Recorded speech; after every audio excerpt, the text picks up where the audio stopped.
G'day, g'day. Hey, 43 OG. How you going, mate? good mate. How are you, Dozza? Pretty good, thank you. Oh, looks like we got Bluey here as well. Let me just see if I can.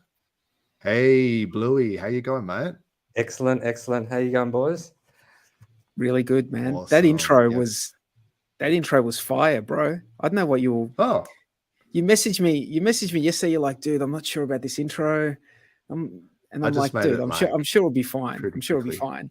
And I just look at it, dude. That's better than our Hex Late Show intro, man. I need you to make me an intro Ah, now. come on. Nah, man, I just got a bunch of stock footage and just like literally and like stock music and then just cobbled it together. So I was actually thinking it would be cool to get I think there's a couple of Hexagon musicians and stuff that do like D&B and a few other things. I think DJ Creditus is one of them. He's an Aussie guy, and I was going to hit him up and see if I could get him to, make something. But yeah, I just use the stock stuff, so might change it and play with it. awesome. But anyway, cool. Well, cheers to Friday, anyway, gents. Big cheers. Yeah. How you been, Bluey? Are you still in Japan or are you moving around? No, I'm in Europe now. Oh, there you go. Jet setup, mate. You're everywhere. Yeah. That's Getting around. awesome. Yeah. How many did countries you have you enjoy? been? I was just going to ask, Bluey, how many countries have you been in the last year and a half, ever since you left Australia? United States, Colombia, Mexico, Spain, UK, Germany, Japan, Wow. and now I'm in Greece. Hectic. There you go. That's right. I remember you saying you're going to go to the Greek islands or something. Yeah, I've been to Santorini, but I never went to Mykonos. I'll be keen to go to Mykonos, but I'm not sure whereabouts you are. Maybe you don't want to dox your location. I won't dox it fully, no. But I'm no, fully. But you could talk about Japan. How was that, man? Like, did you end up going to Kyoto? Was it? Did you end up getting there? Yeah, I did. Yeah, I went to Kyoto and Osaka and Tokyo. Wow. And no, I love Japan. Japan was awesome. The Do food they have the there, sumo shows? Do they have any sumo shows on? you know what I heard? Like, I didn't get into looking for them. But I'd be keen to go next time for sure. I want to go I back. think there's like a certain time of year. Yeah, I think there's like a time of year that they do it. Yeah. No, I loved it. The Awesome. Japanese culture is really beautiful. It's very, very respectful. And like I didn't get the feeling that people were ripping each other off. Like when I'm in America, I get the feeling everyone's ripping each other off. But like Japan is just really kind of deeply respectful, and the food was just on another level. Like I was eating amazing. Wow. Yeah. And awesome. And there's been a lot happening with DeFi and the RH ecosystem. I just saw that we're sort of nullifying the whole V1 V2 thing, because if you've got the auto router on, it's going to aggregate between the V1 and V2 pools. So that's pretty awesome. Yeah, it's great. Yeah. And Bataeus have been doing that anyway, which is something I expect.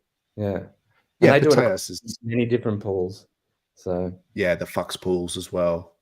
I mean, look, I always compare Bataeus and PulseX and just have them side by side, and then whichever gives me more coins. But I think Bataeus has got some MEV protection stuff in there as well. So that's always good for the massive orders. Nah, just my tiny little crumb orders. You're pushing around. Yeah, the bots are just looking at it in the mempool going, I'm not going to waste my time with that. But no, I'm keen to up my DCAing into September. I might even bring up this. Where is it here? Yeah, so this is the BTC monthly returns for like the last whatever it is. 13 years. And September is historically pretty shithouse, I think, is the general consensus. So I think maybe a lot of people are kind of looking for October before things start to kick off. And is it one of those like self-fulfilling prophecies where like if enough people think that September is going to be rubbish, that then they just hold off and then it is rubbish? I think there's a lot of that happens in crypto, the self-fulfilling kind of prophecy. I mean, the 4-year cycle is a classic example of that. Like, why should it happen? Like, it's only a halving of the emission rate. But it seems to be that because it started happening, that and then it just people expected it, and so then they started front running it a bit, and it just kind of reinforced it. And every halving, it's going to be less and less relevant, with respect to BTC, because it's like less of a percentage. It makes sense that it's going to go away at some stage, but then are we just that 4-year cycle gives you like a framework, like a mental framework for how things are going to work out in the future. If that's not there, everything's just up in the air. What does that do to crypto? What does that do to the mindset of the average crypto person? Yeah, I think there's a bit of cope as well, like because it's like, oh, everything's gone down, but that's okay because in 4 years it'll pump again. So there's always that sort of safety net. There wasn't there in that safety net wasn't there in previous cycles where it was like people were like, it's down and it's never coming back. So maybe we don't see the full 11K and pray, because there's always that sentiment in the crypto community out there that there will always be another cycle, like there will be another bull. Maybe in previous cycles they didn't have that. Yeah, I just think back to 2019, and because that's kind of where we are in the equivalency. And I remember like at the end of 2019 is when I started looking back into crypto. Like I'd been pretty much hadn't paying attention for the couple of years since the bear in 2018. Like, and at that time I was like, nah, this is going to be a couple of years of this. I'm just not going to pay attention for a while. And then end of 2019, I was like, okay, let's see where things are. Let's see how the technology has developed. And that's when I found Uniswap, and I was just like, whoa, this is it. This is going to be huge. Hectic. Yeah. And look, they're still building. I mean, there's Uniswap V4 coming out, and there's lots of things on the horizon. So even this week, there's been lots of stuff. Visa talking about payment rails on Solana. Shout out to Somi. It's so sus. It's so sus that they chose Solana. Hey, like it's like it's the least sort of uptime, like least reliable chain. It's always down. Goes down more of course it's than sus. Your boyfriend, I think. Bloody hell. Of course it's sus. It's like it's so obviously sus, man. It's like the Soilanas. Yeah. I don't know. I mean, the fact that they can turn the chain on and off, it just makes it so anti-crypto. Like, anyway. Well, I mean, they probably don't want to turn it off, right? But they're finding... just like what happened with Base. But that's what Legacy wants. Legacy wants someone who can turn it on and off. You think? Yeah. Yeah, they want... Absolutely. They want to be able to have the government come in. They want to have all of that kind of... That's their security. They want to be able to like reverse stuff if stuff fucks up. They want to like... So I don't think that... I mean, I don't get it. It's not gonna reverse. Like, it's not gonna reverse people who have our mindset, which is the mindset of we need these decentralized, censorship-resistant channels. We're not going to go back to those we're not going to use them any more than we currently use the legacy system anyway. That's not going to draw us in. We're not going to be like, we're not going to grow that pie for them. I really think that it's going to flow in our direction. When I say our direction, I mean in the direction of what we think is, you know, the right direction, which is DeFi and censorship resistance. So I think that's a losing battle for them long term. Anyway, it's hard to know because you've kind of got the two camps. You've got the people that actually genuinely believe in decentralization and not having middlemen, and sort of being autonomous, if you like. So having permissionless payment transactions, like peer to contract to peer. And then you've just got people who want to degen on NFTs on Solana, and they don't care, and they're just trying to like flip some NFTs or whatever. So maybe for them, the fact that the chain goes down so often, it's not a big issue, but for everyone else, it's like. But then, yeah, that's why it's so ironic that Visa would choose them. But yeah, did you guys hear about MetaMask? Yeah, I did. I saw it in the news that they were doing the fiat sort of on-ramp, off-ramp, or being able to sell for the UK and the US, I think. UK and US and some parts of Europe, yeah. But I saw Somi's thing. Shout out to Somi again. I have to, every time I say something, I have to sit up straighter. And I've actually got proof of floppy slippers. I've got my Ugg boots. So nice. Very nice. But he, in one of his things, he was saying that the MetaMask off ramp, like to sell, was like, it was something ridiculous, like 9%. Yeah, like fees. And I was like, that as well. 9, like not 0.9, 9. So it's like, great that they've done that. However, fuck those rent seekers. And I'm sorry I swore on your show. Swear as much as you like. Yeah, rent seeking. They're just it's rent seeking. Rent seeking. Are you saying, what are you saying? Sorry? Rent seeking. Yeah. Seeking. Middlemen.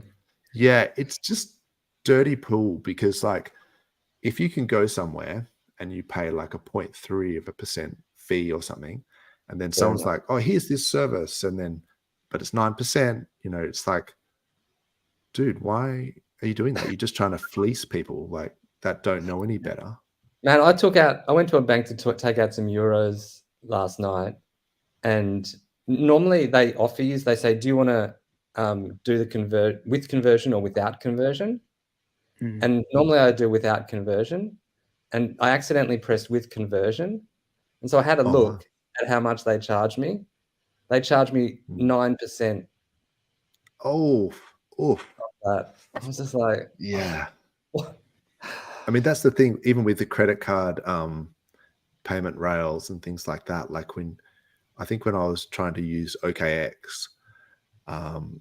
before they turned, you know, trader on us, there was all sorts of like credit card fees, and then you had to do a swap, and there was another fee, and it's just so many fees stacked on top of each other to go through the credit card. And it was like, nah, I'm just going to bridge it in, just buy some ETH and bridge it. I can't wait until there's better solutions for merchants. If there's better solutions for merchants, then you can offer like crypto as a legit payment method, you know, and that I just think that's going to come in at some stage. At some stage, that's going to be something. I know they say don't spend your crypto, but maybe some people want to spend their crypto, but it's just that at the moment, like, because I looked into it, even though it's not something that I think anyone would ever use in my business, I looked into it and it was like a good 4%, you know, because it was going to be something that automatically turned everything into put it into your bank account, turned it into dollars and put it into your bank account immediately, just so that you haven't got any like tax issues. Because if you're holding on to crypto, if you're receiving payments in crypto, there's the point that you receive the crypto, but if you hang on to it and then there's movement in the dollar value between that time and when you eventually cash it out for dollars, that's going to be another taxable event. And it's like, do you want to take on that risk if you're selling something as a merchant? No, you don't. You want to be able to, you need as much security as possible. Well, sorry, I was just going to say, I didn't want to interrupt you there. Have you seen? I don't know what happened there. I was just like trying to get that up in the background. So yeah, to your point of like, not selling. I mean, have you played with the liquid loans on testnet? No, I haven't. It's testnet v4, pretty straightforward. I recommend people check it out. So basically, like, I was having a play with this last night, and I've just got like a test wallet with some, test pulse and that in there. But yeah, it's pretty straightforward. Like, they've got some really cool how-to videos. Only go for like a minute. It seems complicated, but it's actually fully straightforward. You basically just, if you wanted to borrow, you can put in however much PLS you want. So like, say, because on testnet it's actually worth quite a lot. But say you put in like 1 million pulse, and then you set, oh yeah, so here, that's your collateralization ratio. So you could borrow 85,000 USDL from 1 million pulse on testnet. But yeah, you can change that to be like, or whatever, 10,000 USDL, and then you change your collateral ratio. So I think the minimum is like 150%. So you could like literally borrow like, like whatever, 900,000 or something stupid. But yeah, it's pretty cool. So then you've got the stability pool as well. So I mean, I probably wouldn't borrow USDL using, Pulse as the collateral. And maybe I will, I don't know. But I do like the idea of there could be some tax benefits for it. But you'd have to see, within your jurisdiction or whatever. But the stability thing, you can just buy USDL on market, and then you can stake it and get, APR, and then, you can get your loan tokens and you can stake them as well. And yeah, you just get like some rewards and things like that. And then you redeem your USDL back for Pulse at the end of it.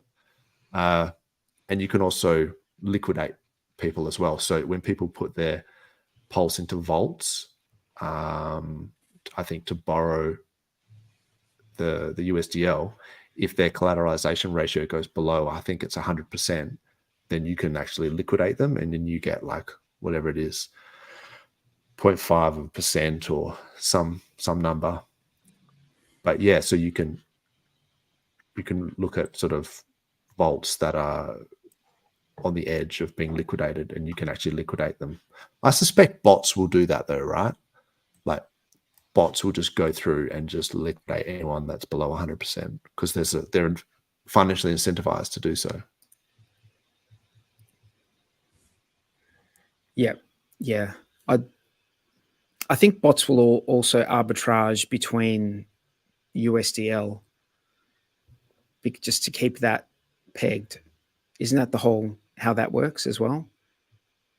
Yeah, exactly. So if you can always redeem like a USDL for $1 worth of Pulse, the second where it goes outside of that range, then it would make sense to, if you could earn more Pulse per USDL, you'd be buying USDL, and if you were earning less, then you would be putting it into the stability pool. So yeah, that would effectively arb it to sort of, you know, like a pegging it, if you will. So they do rely on people putting the USDL or putting the Pulse into the stability pool and also redeeming the USDL for Pulse as well. But yeah, the R bots, I think, will hopefully keep that sort of USDL pegged to $1 worth of Pulse. Well, there's a financial incentive for that to happen. Yeah, I think that's the best incentive, right? Yeah. Yeah. Let's see if I can pull this back. Oh, there we go. All right. Yeah, so that's kind of cool. Do you think, I don't know when they're just waiting on the loans Oracle guys are. They're just Oh, waiting on the Tangent's in the Oracle, house. I'll just pull him up. Yo, bro. One moment, he's doing stuff. That's cool. So yeah, so if they're still mucking around with oracles and things like that for the liquid loans, but it sort of feels like it's imminent. And I wonder if that might have a bit of a pump for PLS, because people will want to accumulate a bunch of PLS so that they can get some loan token and then, you know, use the whole system and start staking their USDL and staking their loan. So how you going, Tangent? Dozza, what's up, man? Thanks for the invite. Bluey, What's 43, up, what's up? how are y'all? I'm in a good mood right now. Awesome. What's been going on? So what you were just talking about, I know several people who their takes are generally pretty accurate, that reckon that liquid loans launching could be a major catalyst for Pulse Chain's success, or the commencement of the success trajectory. I should be pointing that way. Yeah. Just to at least bottom out. Like that's all we can hope for at this point. Yeah. We're I pretty reckon low I've heard right a few now, people aren't we? say that. We're pretty low Pulse price right now. We're close to, It's like just below the whale sacrifice rate, I think, last time I checked. so if you're buying Pulse now, you're getting the whales. You're getting the you're getting the whale bonus. Sacrifice. Yeah, you're getting the whale bonus. Yep.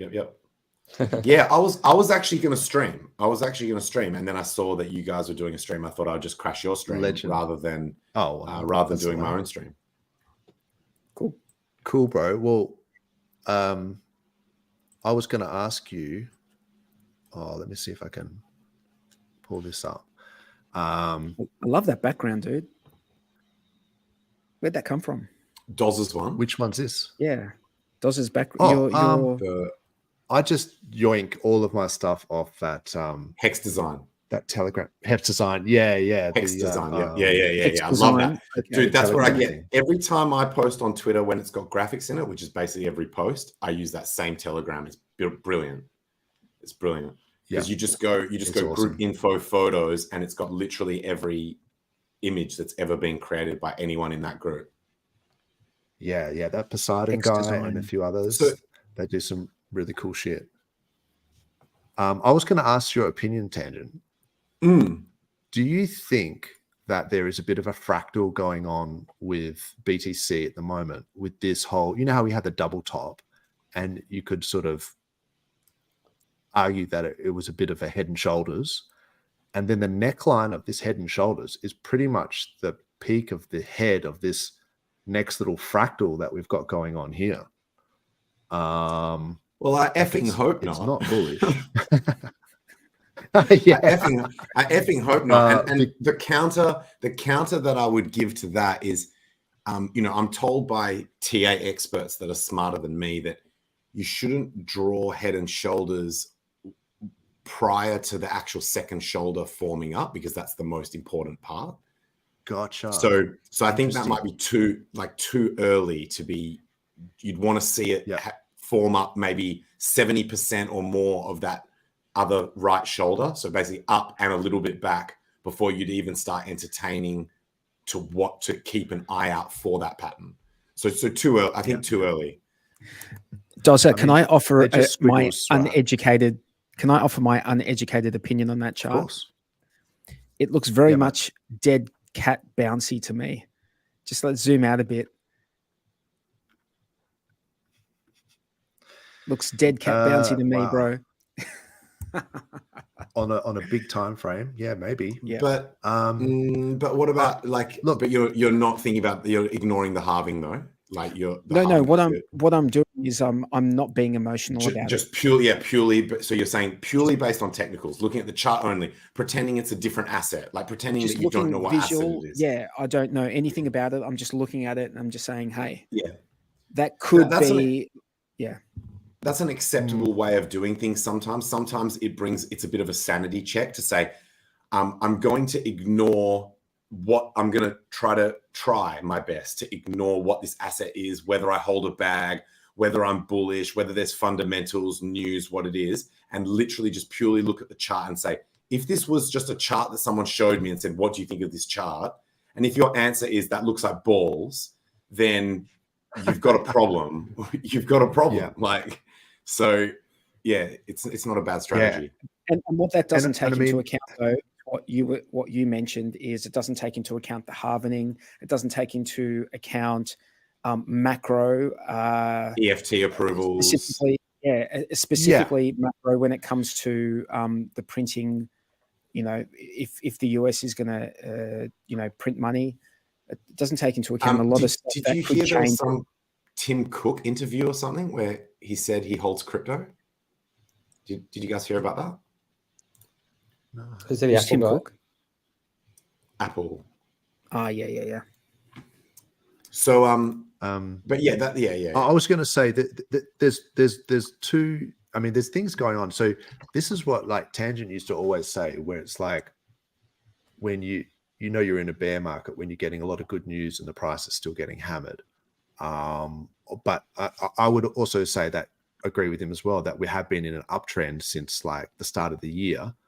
But so there's been a lot of bullish things going on in crypto for sure. But the price has sort of been taking a hammering. Just out of interest, this right shoulder is like a 10% move up.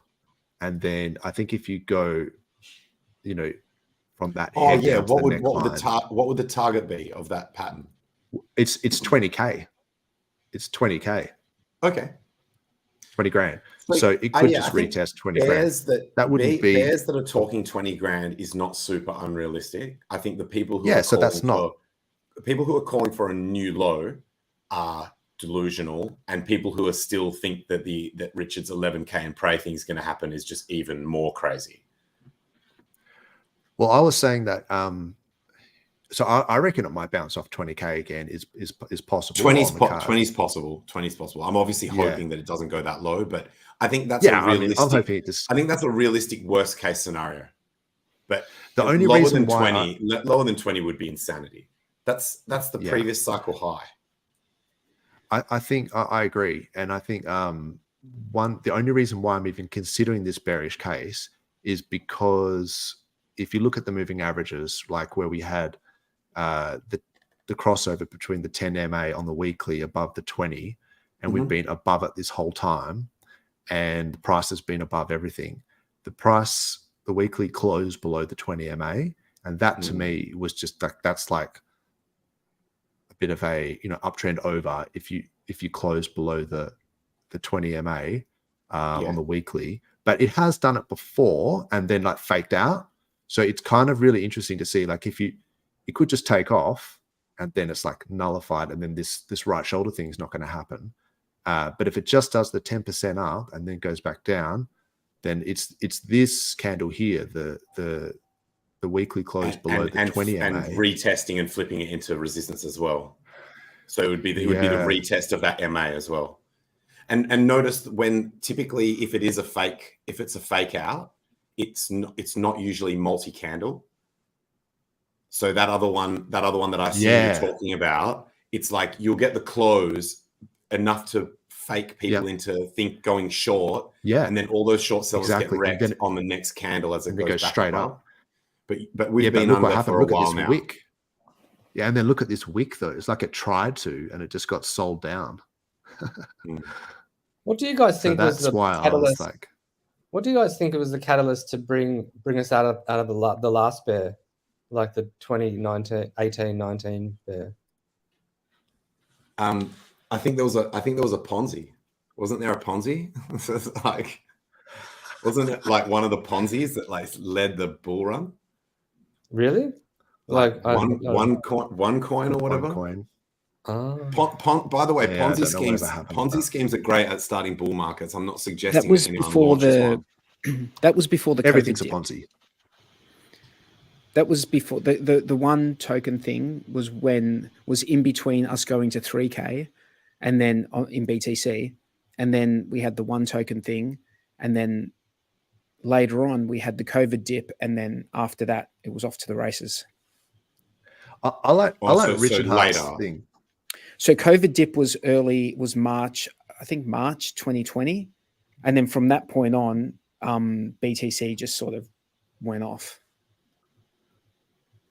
Could it have been? Yeah, I'll look up. I was just going to say, I like RH's thing of where he kind of goes, businesses like by definition want to scale and have more people come in so that they can get larger and have more employees, and then they get more people coming in, and then they can, create a bigger premises and have more people. Like, so by definition, like, except for the whole transfer of wealth from the early adopters to the, that part of the Ponzi, but from people's basic idea of what a Ponzi is, like everything's a Ponzi. Everything requires more people to get in for something to grow. And that, by that definition, if everything's a Ponzi, then nothing's a Ponzi. So it's like Somi just kind of going, yeah, it's a Ponzi, it's a casino, everything is like, so deal with it. The pension system is definitely a Ponzi. The pension system is most definitely a Ponzi, because the people right now who are working and paying taxes are paying for the pensions of the people to exit. I think what Richard's saying, I think what Richard's really saying in that is he's saying that criteria, while it is true of Ponzi's, it is also true of other things. So that thing alone does not classify something as a Ponzi, because everything requires more adoption for prices to go up. But actual Ponzi's are like that definition of an actual Ponzi, where you're fraudulently misleading people to believe that there's a source of income that doesn't exist, and then paying old investors with the investment funds of new. That does exist and is a Ponzi and is unethical and illegal. Proper Ponzi. And like a proper Ponzi, which Hex is not. Regular businesses are not. Most cryptos are not, but some are, like BitConnect and it's really and one human psychology, which one is the coin. Ponzi. Yeah, isn't it? Like, it's human psychology is the thing that basically, like, we see green billies and people are going to be jumping in. And we know that now, don't we? So it's like, yeah. People desperately want to believe that you can get rich quickly, and the problem is that in crypto, it's actually true, which opens the doors for all of those old get rich quick scams to come and sound even more realistic, because people are like, it's actually happening that people are getting rich quickly within the industry.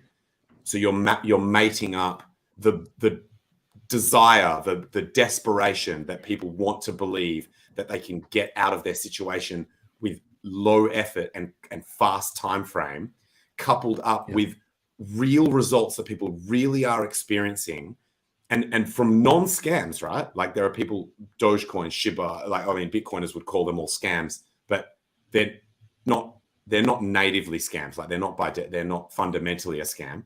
Yeah. And so so it's the perfect breeding ground for actual scams. But it still takes that network effect to keep the price up. Yes. Like, exactly. So network effect. You need like that, what Tangent was saying.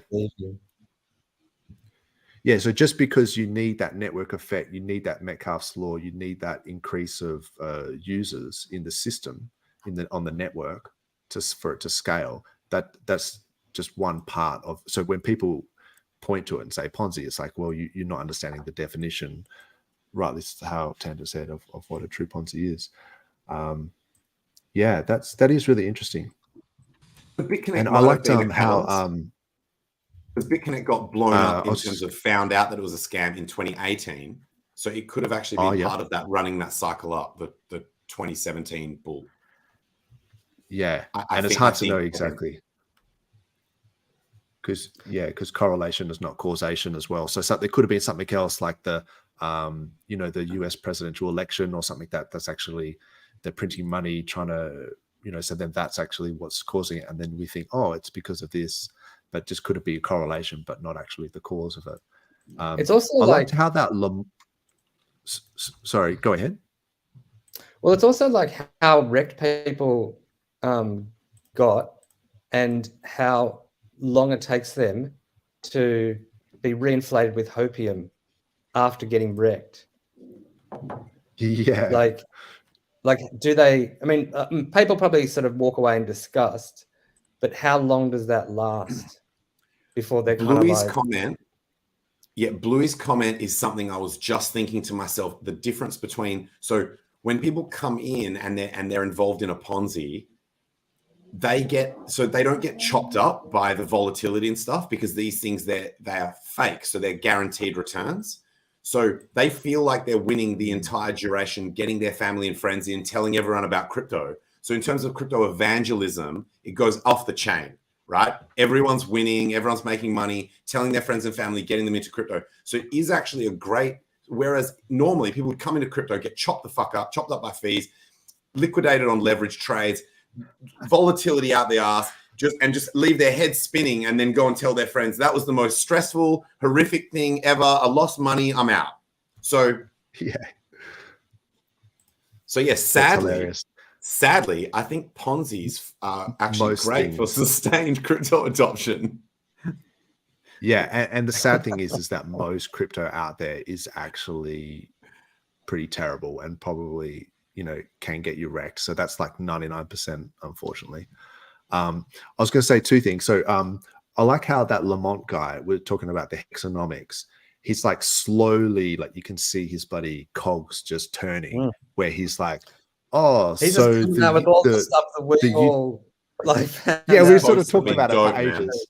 Yeah. And he's like, oh, so because he's always talking about how there was no utility and and it's that argument of the Ponzi thing. It's like the utility is in the staking function, and you can see him like slowly kind of going, oh wow, so it's like this, a transition of wealth from the patient, the impatient to the patient, and the people who are staking are generating a yield, whereas the guys who aren't are getting diluted. And you can kind of see him kind of going, oh wow, this is actually really interesting. And each time he looks into it a bit further, he sees other analogies in TradFi, and it's like, shit, like that's why we're talking about his recent posts have been phenomenal, man. I've been retweeting them out. They've been absolutely brilliant. They've been really good. It's good to see, yeah. And he's working it out at the perfect time when the prices are completely shagged. And how bullish is it that we can take the hater from the Thos documentary and then like turn him into a hexagon? Like that we've actually just sort of, because he was in a did the research, skeptical he DYOR, and then he did, and he was like, bullish. actually, I think you guys might be onto something. It's very bullish. It shows that it takes a while for people to kind of understand it, though. Yeah. When I saw the scene, and by the way, not a plot spoiler because I haven't seen the movie, this is from the preview. When I saw that scene where he's got all the documents printed out and he's like highlighting stuff and circling in red, I was just like, he's actually looking into it and thinking it through and trying to work this out. Like the first person to ever do research, do research in crypto. What? That's awesome. I actually think the community deserves a lot of kudos for the way that they have interacted with him as well. They could have been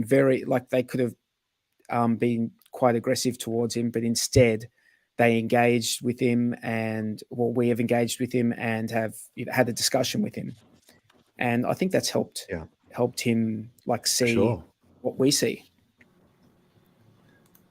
Definitely.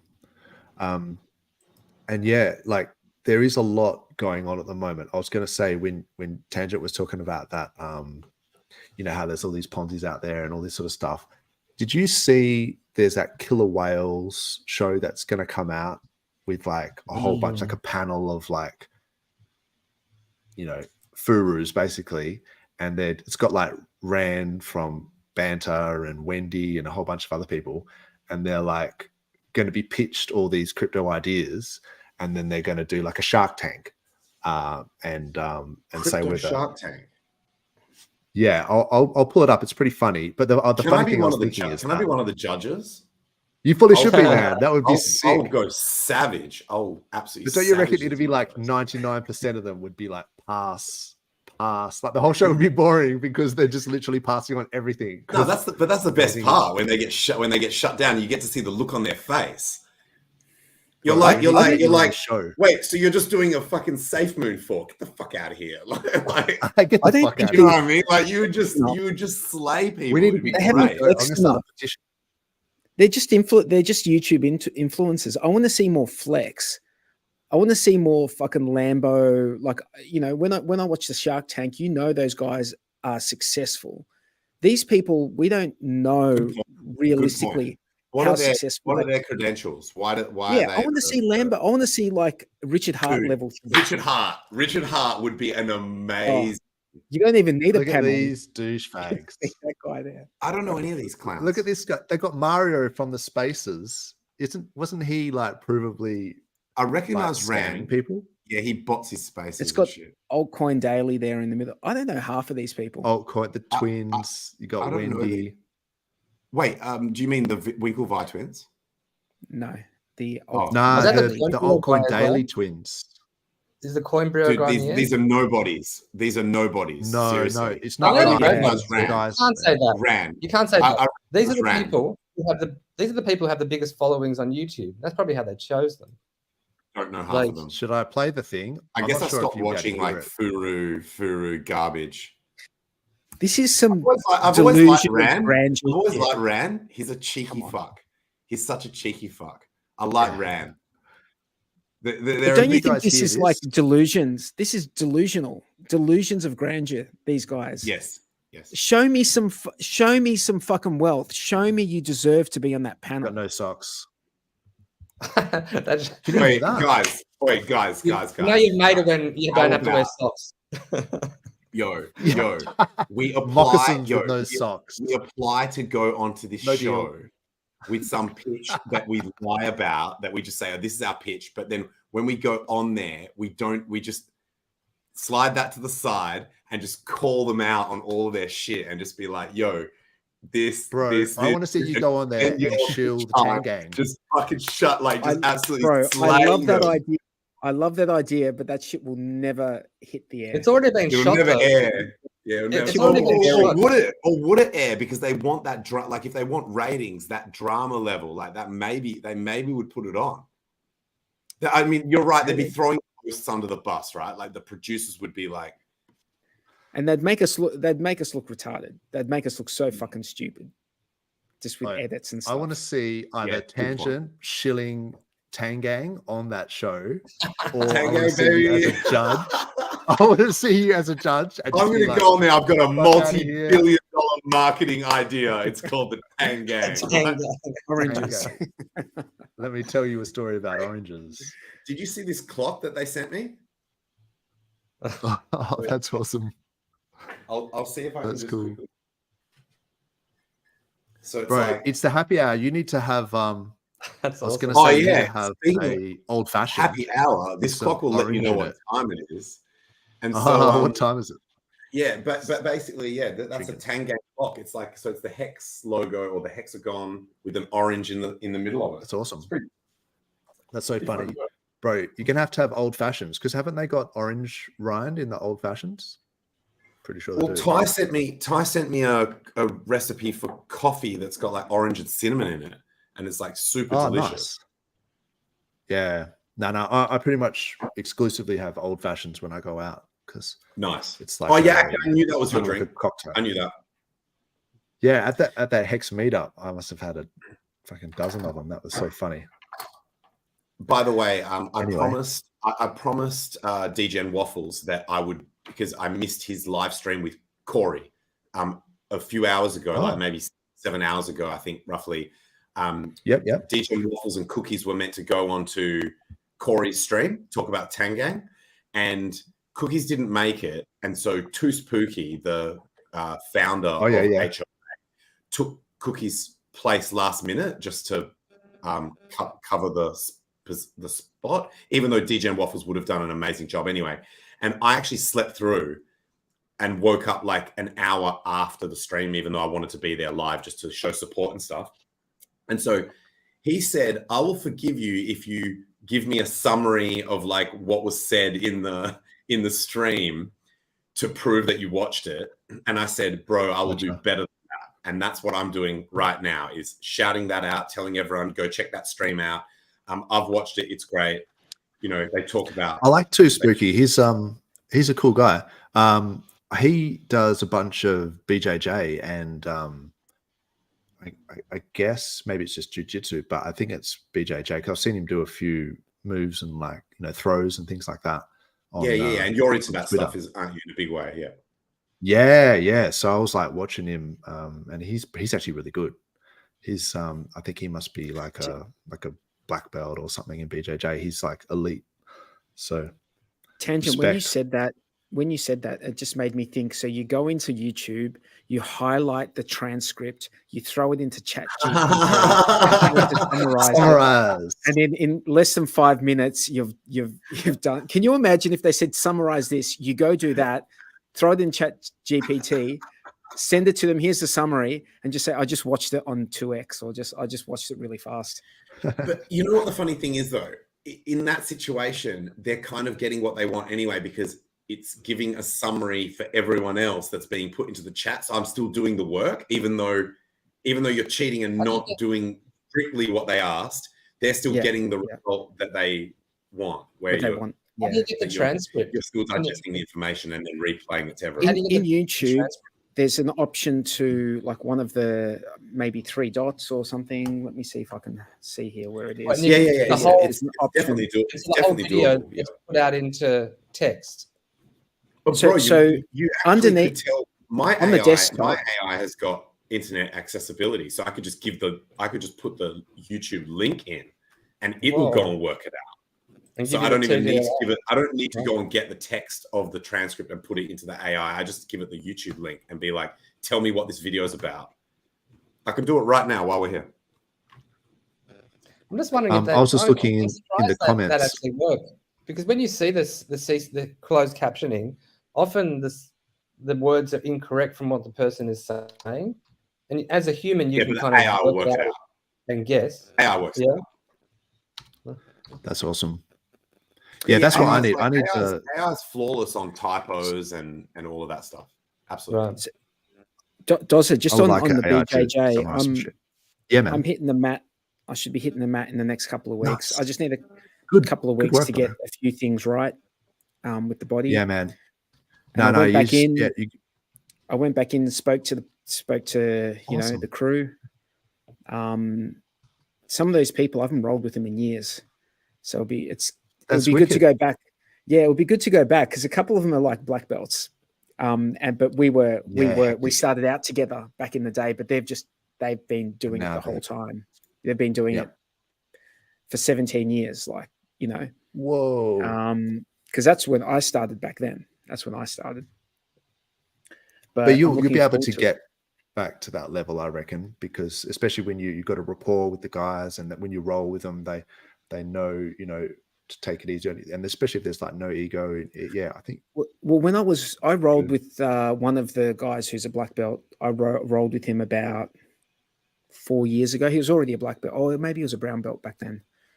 I rolled with him a few years ago, and like he didn't like go hard or anything like that, but because we started out together and we rolled so much, like in those first 3 years, which are your formative years when you're doing BJJ, right? We still it's like we sort of knew our flow was like really, really good, and it was very intuitive because it's really cool.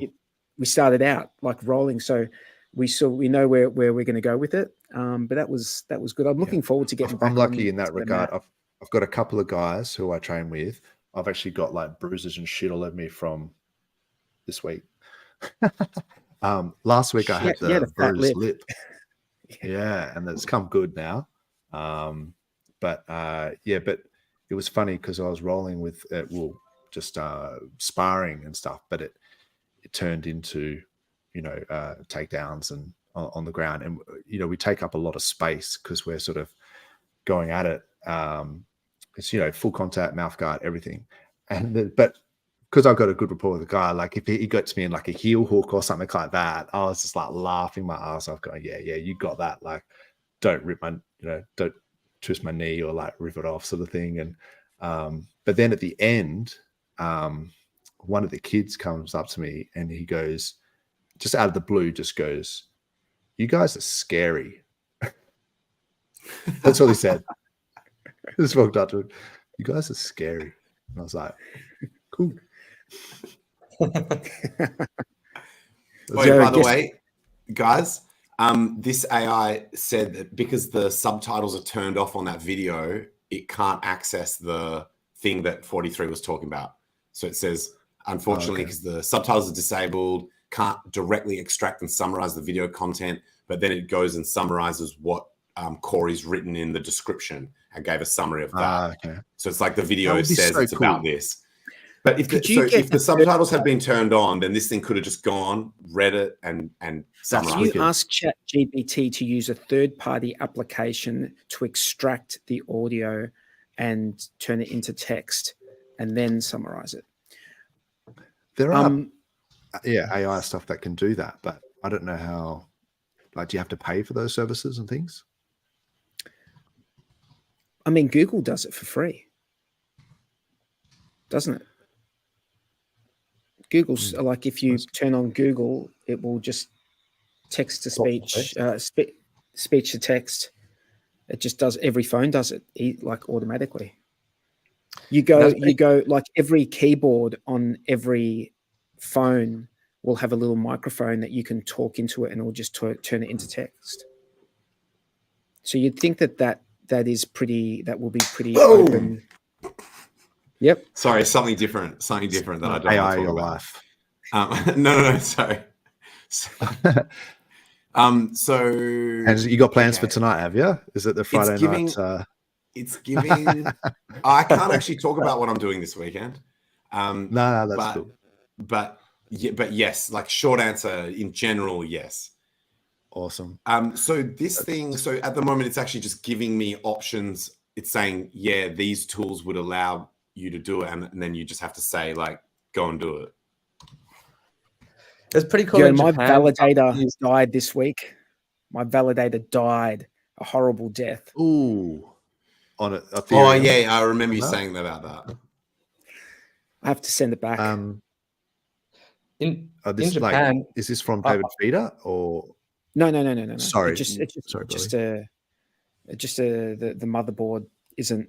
It's just not turning on. And that was on Ethereum. No, it was not. It was not something that was sold to him by David Feeder. To be clear, It was he did his nothing own to do thing, with David. And look, as good as David Feeder is, you can't control when hardware goes. Like if hardware is going to go down, it goes down. Like it wouldn't have anything to do with, wouldn't have any. You just go to. No. I got mad respect for David for. Oh yeah, doing absolutely, that stuff as well. Like he's basically just holding up half the network with all these validators that he's put out. By proxy. It's like full hat tip because Richard and the devs bootstrapped it with all their validators, but they've taken them offline now, so it's all decentralized. But people like David Feeder are doing the right thing, for the community. Sorry, Bluey, what were you going to say about Japan, mate? No, just like on Google Translate on my phone, I just put it on camera and I could put it over Japanese text and it would translate it all on screen. Yeah. That's awesome. Which was pretty, it's pretty amazing. Yeah. It's come a long way, hey? Yeah, traveling is certainly a lot easier now when you've got sort of, internet access, translators and all sorts of like maps and things. Yeah, it's really necessary in Japan as well, because like a lot of the restaurants just don't have English menus, but also like the air conditioning or the toilet. Like the toilet has so many buttons and shit. Yeah, you might end up getting the spray. Like you have no idea what it all does. It's like really complex. You gotta like sync it with your phone or something, so it's got your personalized settings. They have gone they're That's like, funny. honestly, they're on V4 toilets. So Like, just try and error, trial and error, huh? It's like, what's this button do? Ooh, what's this one do? That's funny. Yeah, actually, I don't want to go down the toilet humor stuff too much, but yeah. Anyway, I'll save that one for the green room. Yeah, so there's a lot of bullish things going on in crypto as a whole and like DeFi as a whole, and I'm finding it's really not reflecting in the price. So there's like this disparity between the price and the value. I think Tangent was talking about that on the Late Show as well. But yeah, so there's a lot of stuff like with the Grayscale ETFs, the Bitcoin spot ETFs, and the Ethereum ETF, I think is going to be approved as well. So that's pretty hectic. Yeah. People are starting to talk about that for sure. Do you think they'll do an altcoin ETF? no. Not Too many securities. Not soon. But maybe an ETH one would be not too far away. I think I they mean, have you got got an it. ETH one. Sure. Yeah. ETH is more used than Bitcoin. What a spot ETF for ETH in America? Yeah. I don't think so. Oh no, the Grayscale guys have put an application in for. The Yeah, SEC sorry, applications, yes, yes, but not it hasn't actually been approved. Yeah. So yeah, So I think ETH would be the next one that wouldn't be too far behind. I guess like once that momentum gets moving, where once they accept one crypto ETF, maybe it makes it easier for the next ones. What's the scenario? What's the bullish scenario for why, if we have all of these ETFs come out, that it's good for price? Well, in theory, They that have they to have to buy buy up a shit ton, but that's actually an interesting point, because I was looking on that Arkham intelligence thing, and it's got like all the wallets for the Grayscale, the portfolio, I guess. And they've already bought up a shit ton already. So I'm not sure, like you say, like how bullish is it if they've already got it?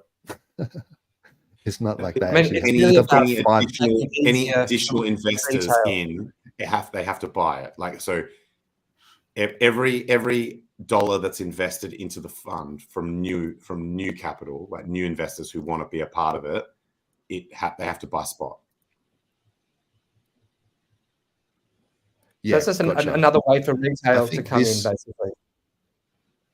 And that's true as well. Yeah, it gives a lot more accessibility to the asset from individuals, funds, so retail company. Like it makes it so much easier for any entity to buy Bitcoin.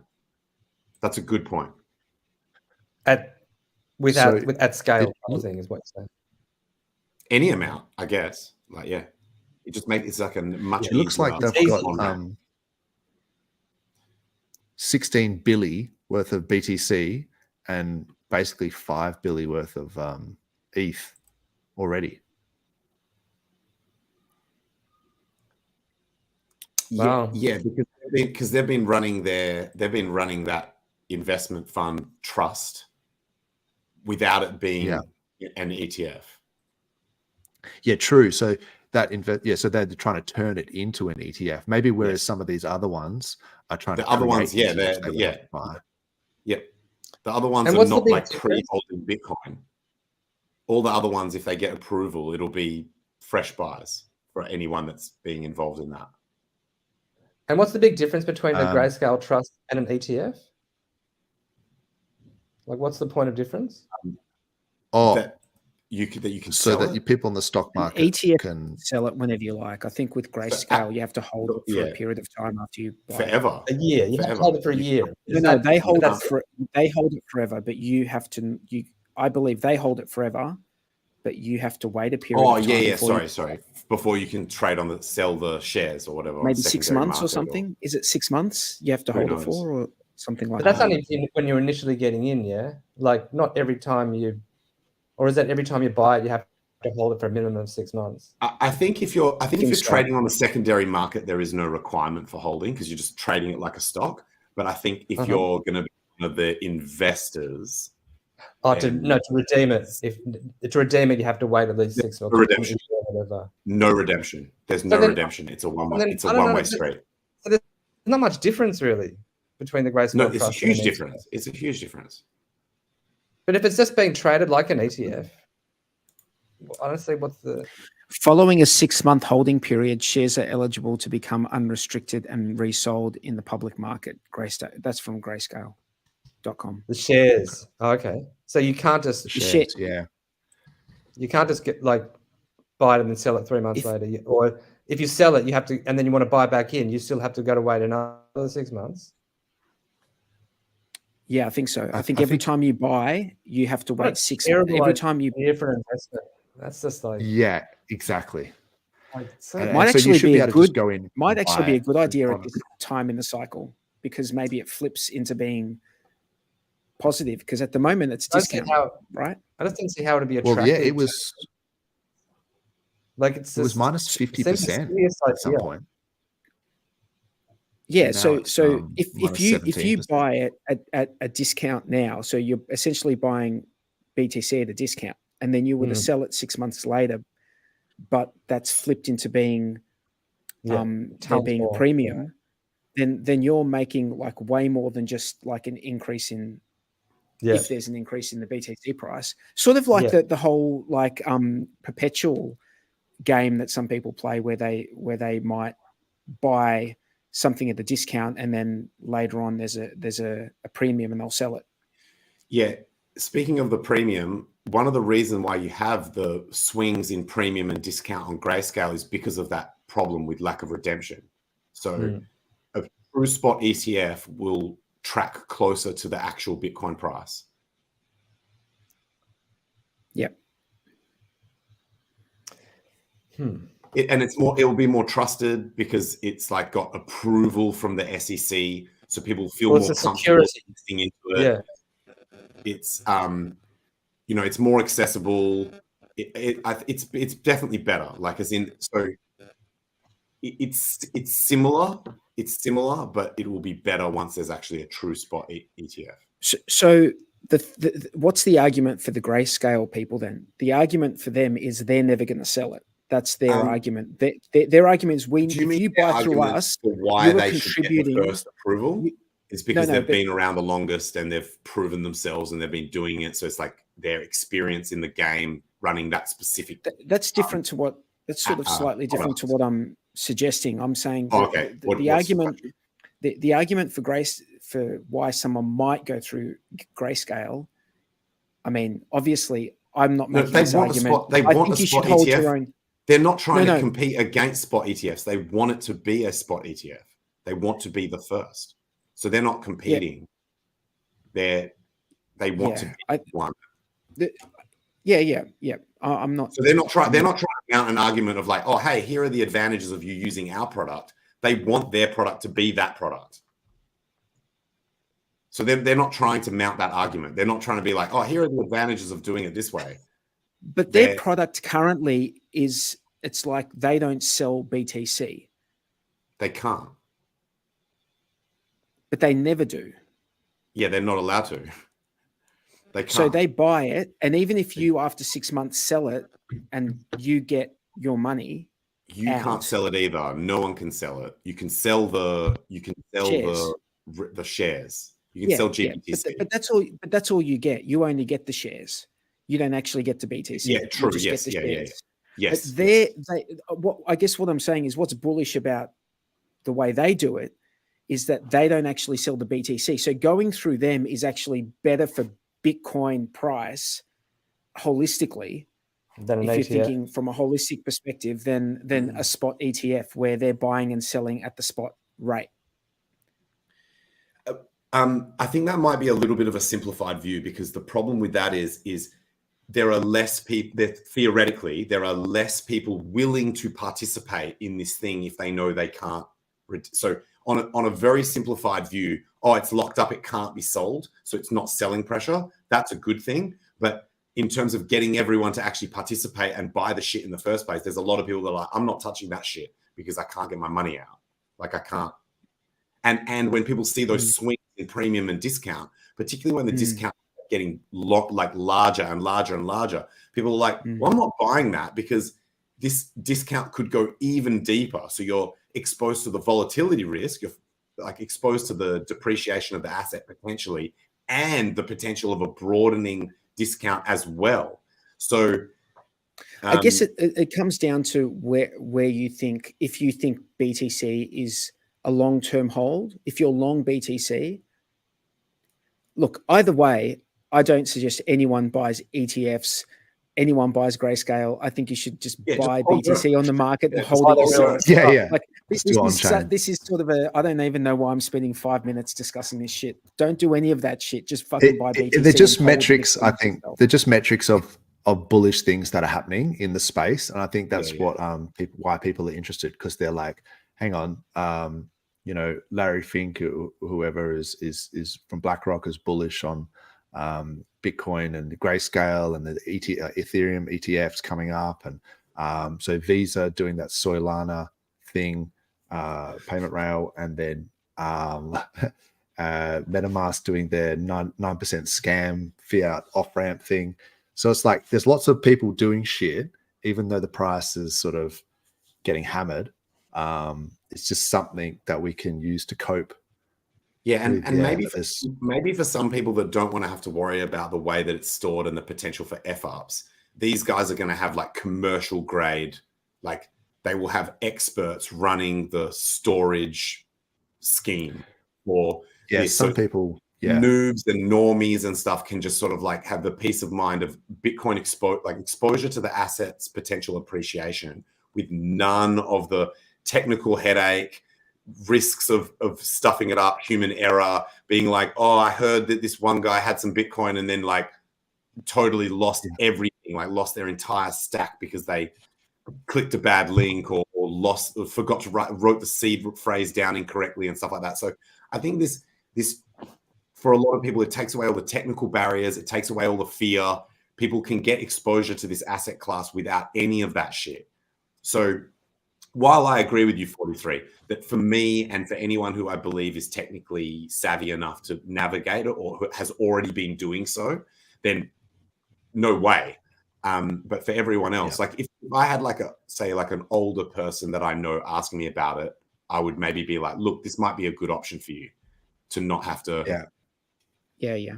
I think it's like this risk spectrum thing. So when you're not doing it on chain, holding your own keys and things like that, like it can seem like that's harder, but if you're leaving your money on exchanges, you're relying on middlemen, then that's how you can get proper wrecked. Like that's how you can lose your entire bag. Get FTX and Celsius and all that crap that happened. Yeah. So it's almost a bit ironic that sometimes people take the easier option because they think it's too hard or to hold their own keys or something like that.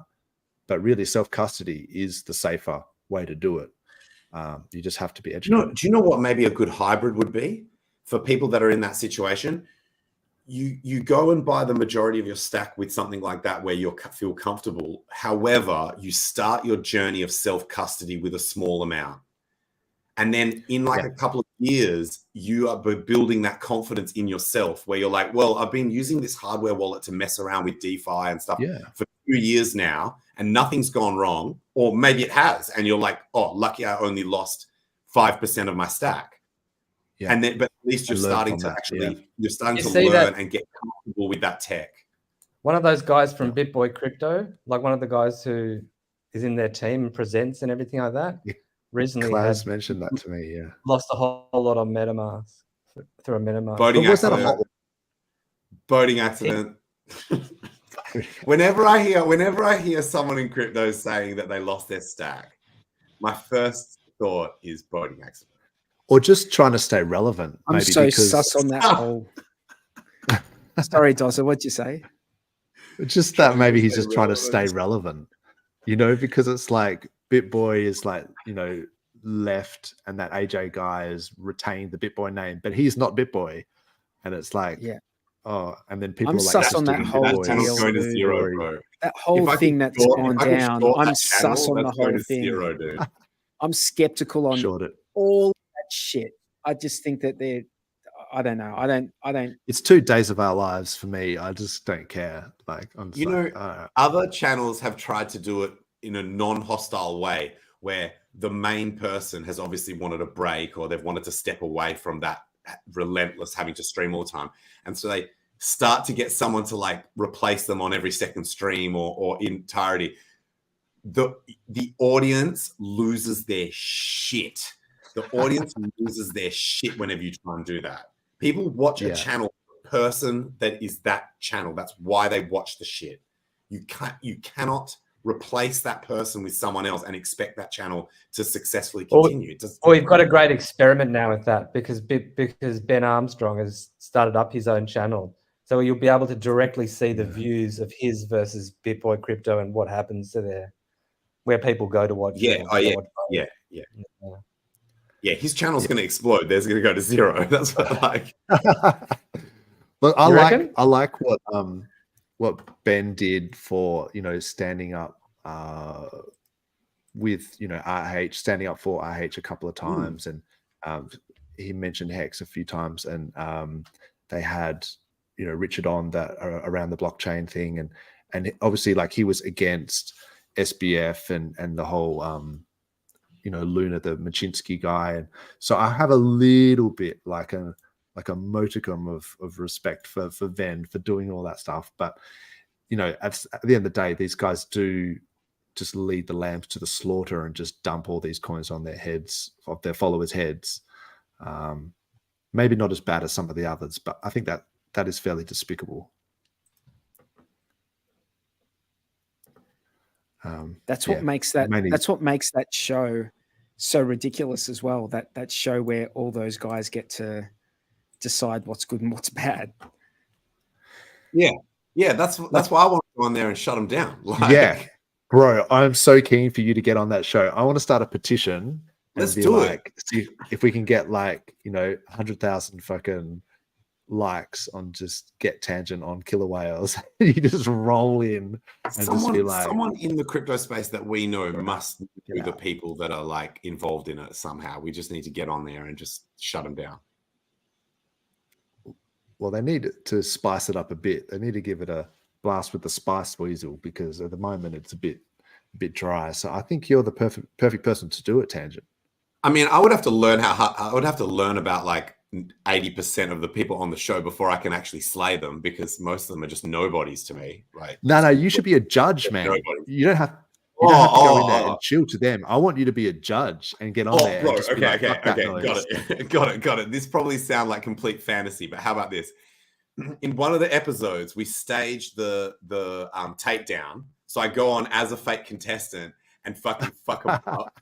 And then as part of the plot line, they get me to become one of the judges. They're just like, and so they're like, we like you so much, you're hired. That's awesome. And then from then onwards, you can just be like, not really listening, just with your headphones on and shit. Just be like, what is this? SafeMoon for? Nah, no deal. I'm out. Hang on. And just be on your phone and shit, not really listening. Just give them no respect. It doesn't make any sense. These guys are not devs. Have they created coins? What have they done? What have they actually contributed? I haven't even seen these guys. It's a fucking TV show, dude. No, but at least when I watch the Shark Tank, I see the Shark Tank and I know those people there are fucking billionaires and rich as fuck, flying around on that they're flying around on jets and they're rich. So they've done the right things to get there. These guys, you don't know that at all. Who the fuck are these guys? Hang on, you don't know that at all. They dress these people and they put them on a set and they tell you these things, but that's all you know. They could be up there. Mark Cuban owns the fucking Timberwolves or some shit. Does he actually owns this public records? Public records, dude. Yeah. How do you think he owns NBA team or some shit? Louis. How do you think they make the force rich? It's all public record. Yeah, the guys on Shark Tank, These the dudes guys are and rich. girls on Shark Tank are Finances rich. aren't that much. He could be up, Rich. but he could be up to his eyeballs in debt to own all of that stuff. Oh, most likely. I mean, isn't that how they do it? Is they just get loans against all their assets and you know. So, but yeah, look, I mean, if the guys on this Killer Whales crypto thing, like you say, are provably like on chain or whatever, like billionaires and have actually, created things. I mean, Wendy, I think she's been around for a while and she seems quite nice. So, and Ran, I guess, like he's made his money from other means. I reckon they make more money. Ran's a good addition. Cheeky fuck. So he's good. Yeah. I think he's good. But true. Do we know imagine if you had like this TV and like Bitcoin OGs and shit who have been in the space like forever. Do we know when this TV show is coming out? Who's savage? Who's savage out of the Bitcoin? Who's like That's only a pilot. Good at calling out. Well, it hasn't even been Tone Vays on No, not Tone Vays. No. It was on some weird. Who is a savage? Who is a savage in Bitcoin? Who's a savage Bitcoiner? Well, you need RH on there for other than me. RH would be perfect. RH would just. Should we make our own version of this show? Should we make our own version of this show? Yes, we should. We need if we could get RH to stream again, double whammy, that would be awesome. But yeah, I mean, isn't there already like some sort of shield tank thing that they do on Spaces? Maybe Moon King does a shield tank. But I don't listen to it because that's exactly the same. Like, they buy up a bunch of coins and then they they start shilling it and then people will start buying into it and they use them as exit liquidity.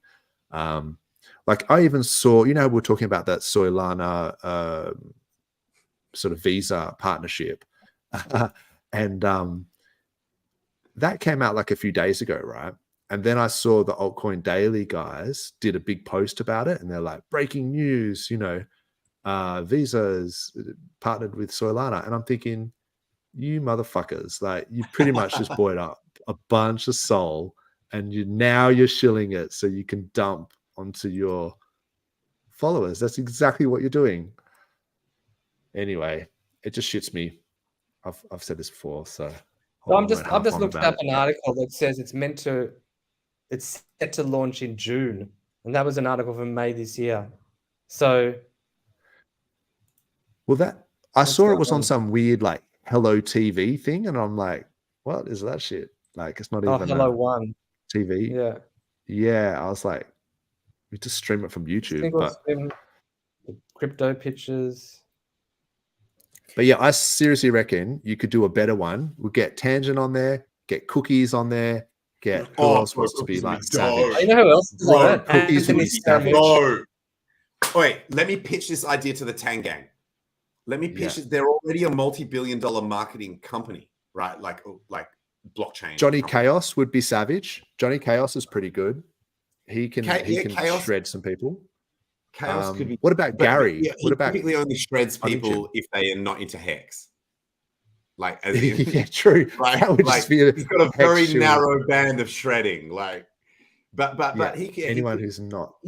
That's actually a very wide band of shredding. That's like everyone gets shredded. Yeah. Everyone just gets hammered. Good point. It's actually the other way around. It's the widest band of shredding. Anything that's not hex. What about Gary Funding Gym? Do you think how funny would it be if every project Johnny Chaos is on the panel and on every project he's just like, no, it's not hex. Like that's not hex. Yeah, that's it. Just bring me some hex. Fuck out of here. Like no deal. Well, that's how. Do you remember with was it Hey It's Saturday? They had that Red Summers. He used to just gong like every act. Yes. Like he would just be like, no matter how good it was, he'd just be like, gong, like, get the fuck out of here. And they were like, yes. He'd just give them scores of like 2. What was the guy's name? Red. Used to be Red Summers. Red Simons. Yeah, he was in a band. Red Simons? Oh, someone should correct me in the chat. He was in a band. Back in the day. He was like back in the 70s. One of these. You guys are nailing this. If we had like someone who's a celebrity as well, someone who's already did he used Roger Ver.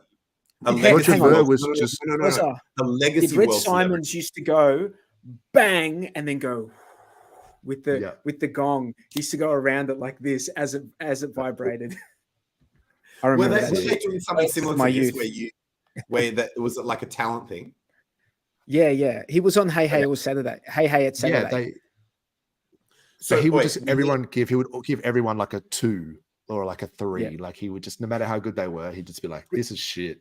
They were mostly shit though. They were mostly shit. They were mostly shit. Chaos is on the gong. Chaos is on the gong. Richard Hart's there as the like token billionaire.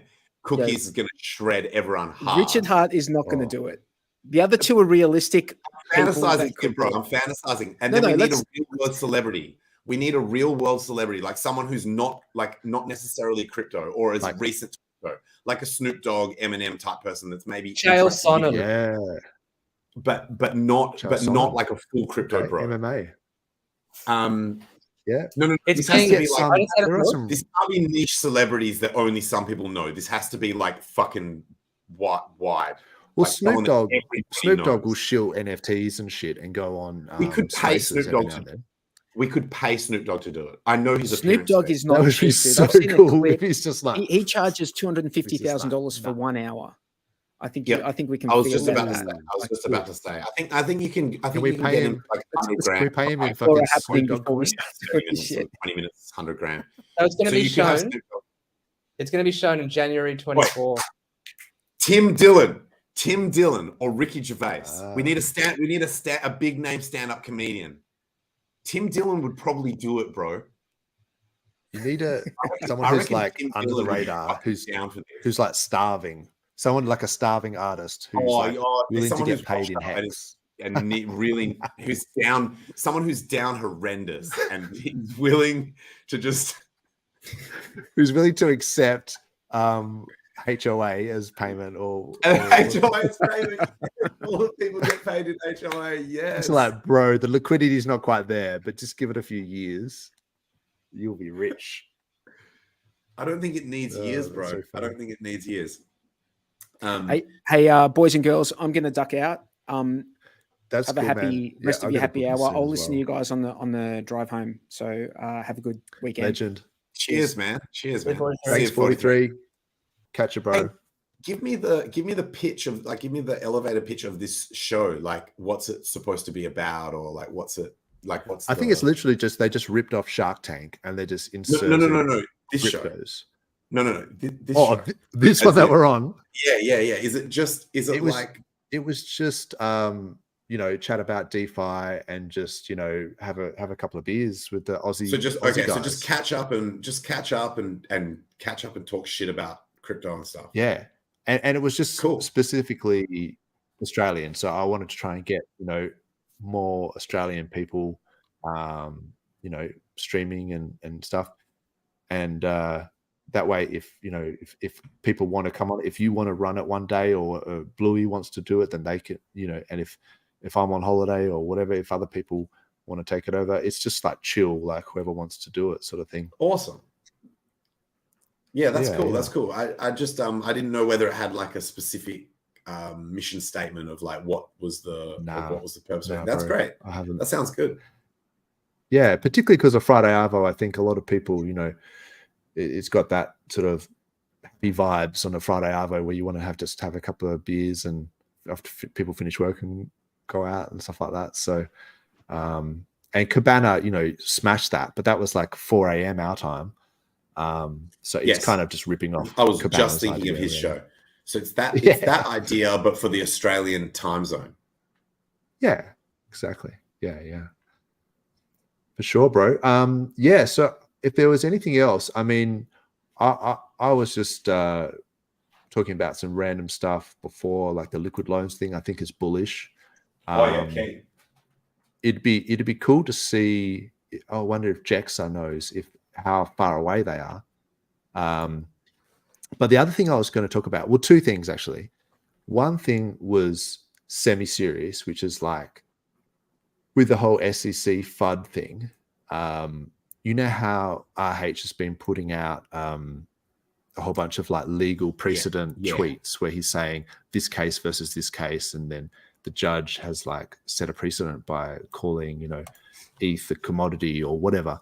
I've been loving those tweets. Yeah, it's awesome. Do you think that sort of he's doing that because he's preparing a defense to fight it, right? Rather than taking like a settlement? Or do you think B, which is I think possibly more likely, that he's putting this stuff out there to sort of show the SEC, like, if you want to take this to trial, this is just the shit that I came up with like this morning over breakfast, and I've got so much other alpha that I'm not even showing you. So if you want to approach with this, you know, a settlement offer before it goes to the hearing, then he might be amenable to that settlement. But he's just kind of like saying, check out all of these precedent cases that I could just pull out just to show that he is like well prepared if they wanted to take it to trial. I'm going to go with C. I believe he's signaling to the community without being able to directly say this, because a tweet like this would be problematic of what I'm about to say, is guys, stop fucking, like, don't stress about this shit. Don't fade, don't sell. I have got hardcore lawyers that are fucking sorting this shit out. Look at this list of shit that we just flexed with like an effortless list of how hardcore we're going to go on these motherfuckers. Just stop stressing, stop selling. Everything's going to be completely fine. I'm on this shit. That's what I believe he's doing. Because he doesn't need to publicize that shit, right? Like he knows that he's got the best lawyers and he's crushing it and they're crushing it and it's not a bit of a flex. But he needs a way to signal that to everyone else, but formatted in a way that, one, his lawyers say it's acceptable for him to publicly state. Yeah. Because he's doing in that tweet is he's stating facts, right? He's giving a list of historical examples that may or may not be relevant to crypto cases. So he's not out there being like, fuck the SEC, I'm gonna crush these clowns. But that's what the tweet says. He's like, check out all, like, it's like doing a little walk through your ammo closet. Like, check out all my guns that I've got here.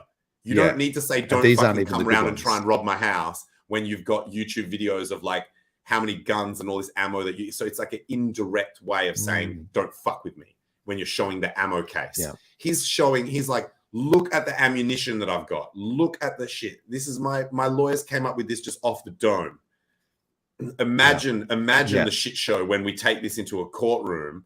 Like, exactly.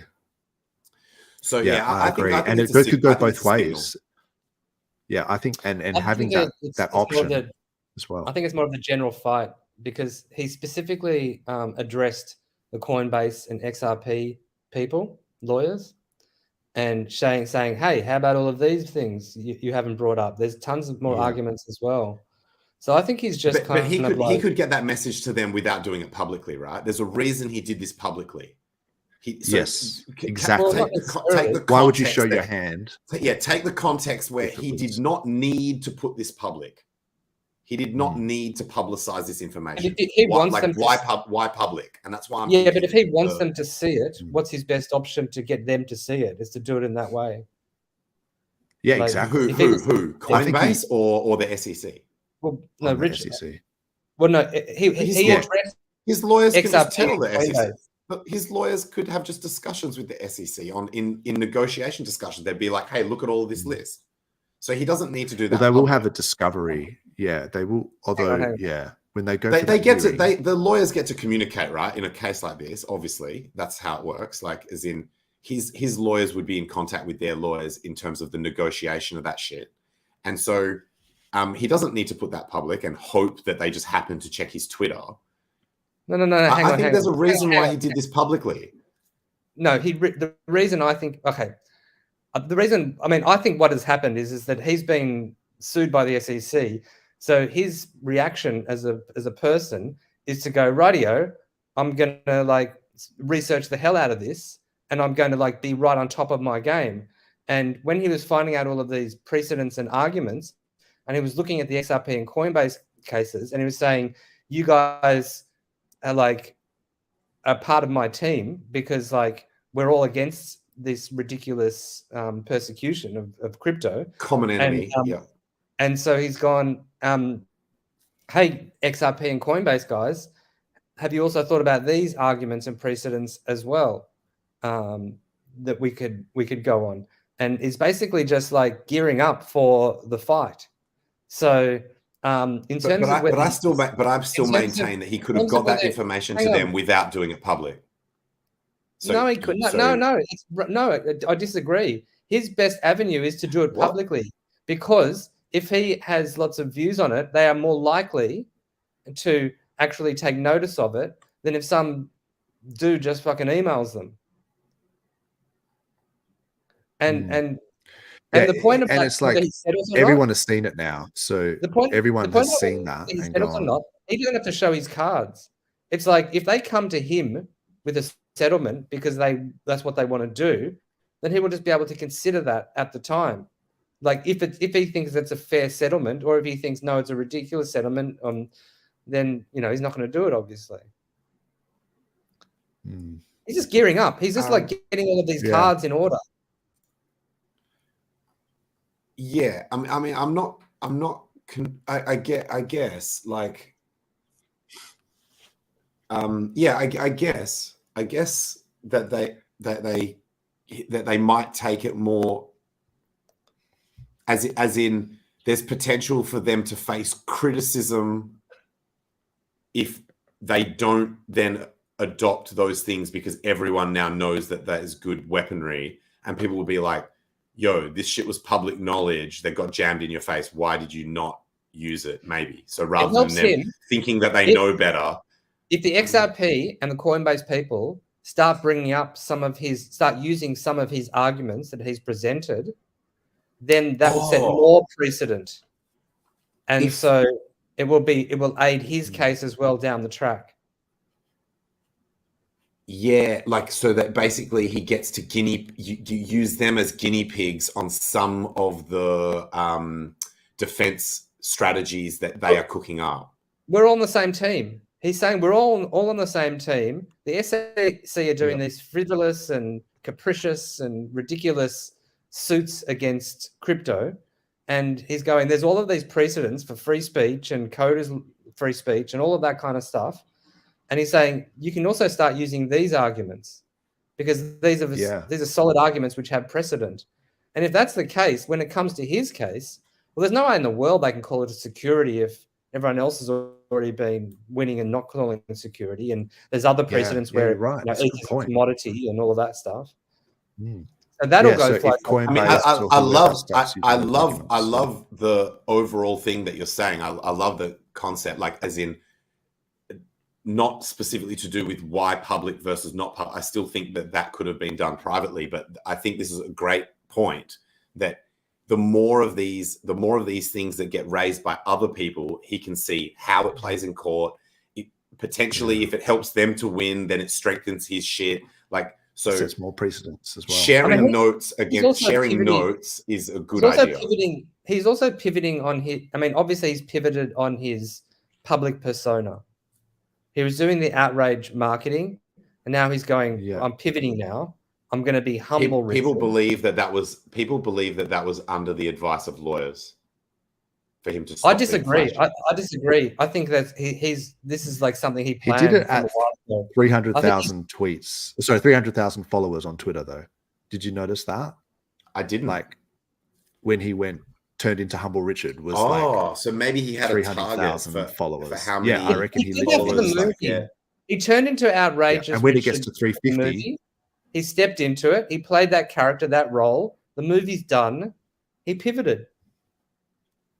And he told us when it gets to 350, he was already doing outrage. I think he was doing outrage before the movie was a thing, though. No, he was just doing himself, but people took it as being outrageous. But then he said, fuck you guys, and he stepped into it. And it was partially... Played it up. He played it up. Yeah, leaned into it hard. But I mean, so what I was going to say is like, if he went from, say, 250,000 Twitter followers to, as outrage to 300,000 Twitter followers, and then flipped at 300K to humble, it could be that at 350K Twitter followers, he's going to flip to something else, and he's just using these metrics to see how long did it take me to go 50,000 Twitter followers, and as like an experiment to see which one got me to the next 50,000 followers faster. Was it the outrage? Was it the humble? You know what I mean? Like if you were going to experiment with different techniques, like that would be. I mean, how many followers? How many followers does he have right now? He has 329,000 followers right now. Yes, so humble Richard is gaining 50,000K followers slower than outrage Richard. You know what I mean? So as a metric, you could use that as an argument for why the outrage works. No, hold up. There's a fallacy in that though. It's all marginal increases are always more difficult because there's all these people who are already following you. So you've already exhausted. Yeah, like as a percentage. You've already exhausted the majority of people in the crypto space are already following you. It's harder to find new people that are not the set of people who are not following you has who may be interested to has decreased. So I don't think it's a fair other comparison. Factors, and it's not a great factors, And he can't have as much of a presence anymore. Like so he's very restricted into what he can even produce as content. That would imagine if he was streaming and people are like, this guy's the man, I want to follow him everywhere and follow him on Twitter as well. And it's a bear market. So there's cofactors. So it's probably not a great metric. Yeah, that's a fair point. I mean, I can see that for sure. Maybe he knew that he painted a big target on his own back. So that's he Icarus that shit. That shit. I was thinking that today, Louis. I was thinking that exact same thing. Too close to the sun. I was thinking, fucking hell, lesson learned. Don't if you're going to go large in crypto, don't go that. But maybe he wanted it. That's part of the plan. He wanted that. He drew that so that he would get the. Speaking of Icarus level of attention, getting sued by the SEC puts you up with the big boys, Coinbase, XRP, and all of that. But if you want to go infamous, like if you want to become famous for being, not if he wins, dude. He's got a very solid case. I know. Have you seen Hexy Bastard do it though for the 9-inch steps guy? Where he's literally he's doing a Richard. Flexing he's trying to do the outrage marketing. Bro, you don't have Richard's like lawyers. $100 watches. Oh no, he was in like proper like Lamborghinis and shit. Like he had a McLaren. He was pulling like a Gucci bag out of a McLaren and stuff. And I was thinking that, Dos. I was thinking after what happened to Richard, like I'm sure the UK's got some similar thing where they're gonna go, where did you get that money from? Like that's the problem with flexing money at all. It doesn't matter how you whether you're in crypto or not. When you go and buy a car that costs that much, they're going to look into your shit. They rented it for the day. He was renting it though. Oh, you reckon he rented it? He can afford to buy it. He can afford to buy it many times over. No, he went to Dubai. He fucking rented a car. He rented it, did he? Okay. He's got he's got his mates' watches. He's he's trying to put it on. He's funny though. He's funny. Yeah, I love Hexy Bastard. He's awesome. What we talked about just before that. So I can't wait. Oh yeah, 9-inch is amazing. I wanted to say, I know, and I'm guilty of this as well. I know that everyone in the crypto space, we like to do big talk and be like, my shit's censorship resistant. The government can't touch my Bitcoin or whatever it is, right? But in reality, the US government is no joke, man. I don't think anyone, no matter what kind of 5,555 D chess that they're playing, would ever actively go and want to get sued by the fucking SEC or any American 3-letter agency. Yeah, that shit is no joke, man. That would be stressful as fuck. He did talk about though in the past. If you go hexsearch.io and you look at he speaks very respectfully to them. He's always been very respectful, but he does sort of say that the precedent was set with EOS that you just pay a fine and it's not a big deal. I guess the big deal was if the DOJ got involved. Unless they change their mind and decide they want to make an example of you. Ivan on Tech made a really interesting point. He said, He goes, it seems that in each category of crypto, the first version of a crypto thing that they go after, they give them a slap on the wrist. And then after that, so that's kind of like the warning. They get off lightly, but it sets the warning for everyone that this, we don't like this, you don't do this. And then after that, you're not necessarily just going to get the same slap on the wrist bullshit, because they've kind of already, they've said, look, we already gave you an example where we told you that you're not allowed to do this shit, and then you guys went and did it. So people think those slap on the wrist punishments is like I can just go and do this and the punishment's not that bad. Don't assume that. Okay, can I change subject? Can I change subject for a sec? please do. Yeah. So how about this as a hypothetical, right? We see Hedron and Icosa. He's coming up with a version 2 of the contracts, right? Which will mean that you can like do anything. If you have a bridge over token from either side of the chain, you can do anything like that, right? Could we ever see a Hex version 2 where you could stake either native you could use it just as you could use the bridge version as the I was thinking about that too. It's technically possible.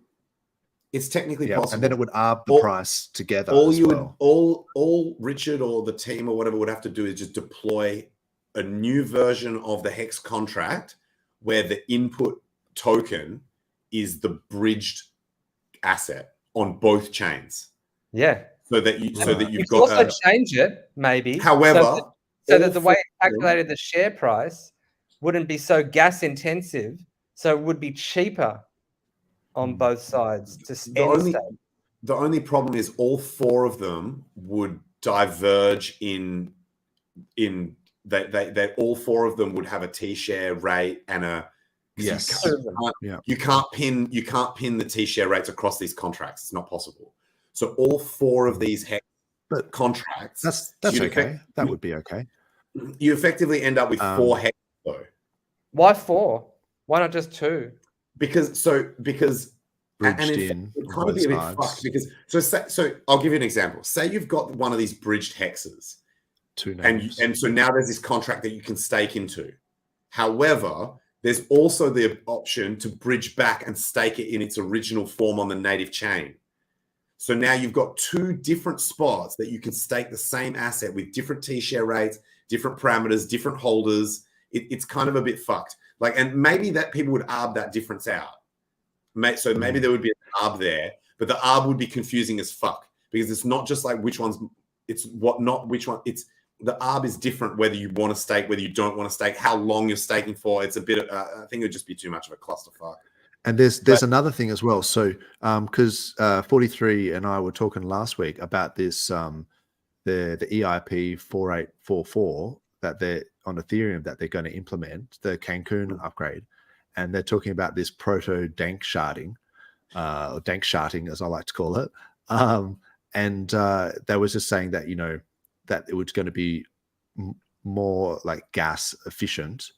And so if you redeploy, like if you deployed like a new version of the Hex contract and you did some migration, like after those EIP 4844s had been implemented, it may not be as gas intensive even on the Ethereum side for like long-term stakes because it you know how the S load or whatever, it accumulates gas over each day. Yes. Once those changes have been put in, it would actually make the EHEX version of that would be super cheap to unstake. So, so we don't know what could happen in the future. And there's Galaxy Brain guys like Alex, like you say, that's doing this already for the Hedron. So that's why it's sort of like, you know, whether you like PHEX or ETHEX, it's like, just don't fade the other one, just like whichever one you like, but you don't have to, you know, fade the other one in the process because you don't know what's going to happen in the future, you know. You know what you could maybe do is like, rather than having the contracts like structure for people to be able to actually stake, maybe you have like is this already what Max is? Like if you had a tokenized representation of a T-share and then it's tradable for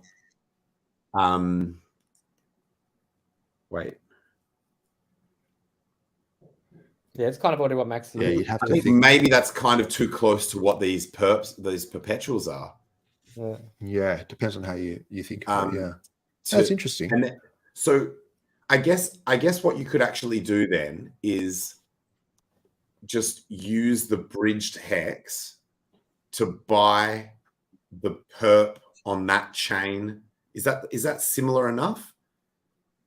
So like say you bridge your Ethereum hex, you've got your Ethereum hex over on Pulse chain, you've got eHex or whatever, and then you could just trade it into one of the perpetuals. I haven't had enough beers, or I've had too many beers. I haven't had the exact right amount of alcohol to understand this. People actually complain about the liquidity though in that case, whereas in the that's not true. That is annoying. liquid. So it is not the same. It's not the same. Look, let me just be. I don't think that's going to happen. I don't think Richard is going to create new hex contracts and confuse the situation. Yeah, but it doesn't have to be Richard that does it. Yeah. But you need a community consensus, though. Yeah, but it doesn't have to be Richard. You know what I mean? Like, that's a good point. You can fork the code.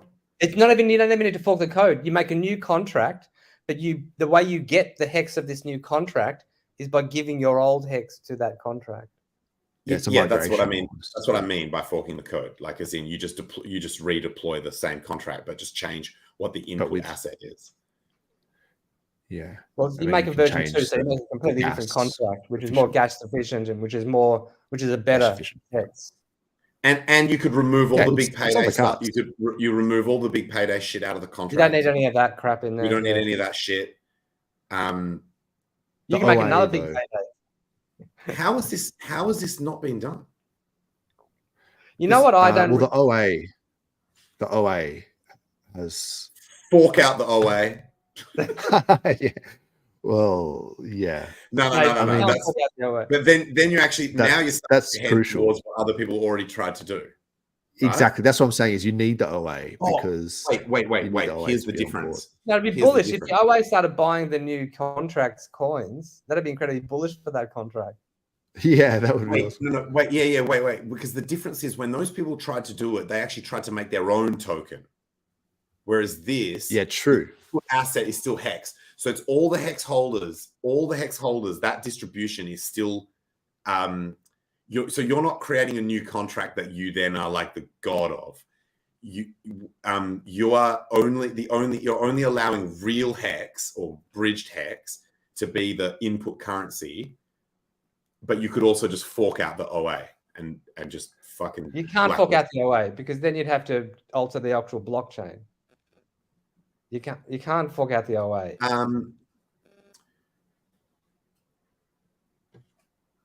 Yeah, it gets complicated.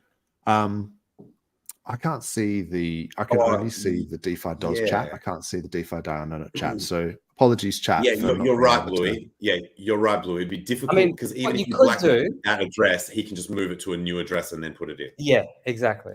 So you're right. It would be very difficult to blacklist the OA. Yeah. But and I was joking. 43 OG. That's funny. Okay, I got it on my phone. 43 OG is saying you guys are talking exactly about what RH has done with Pulse Chain. Like effectively, he's given us this whole chain where we can do it gas, more efficient. And that's kind of funny. But I was going to say one other thing.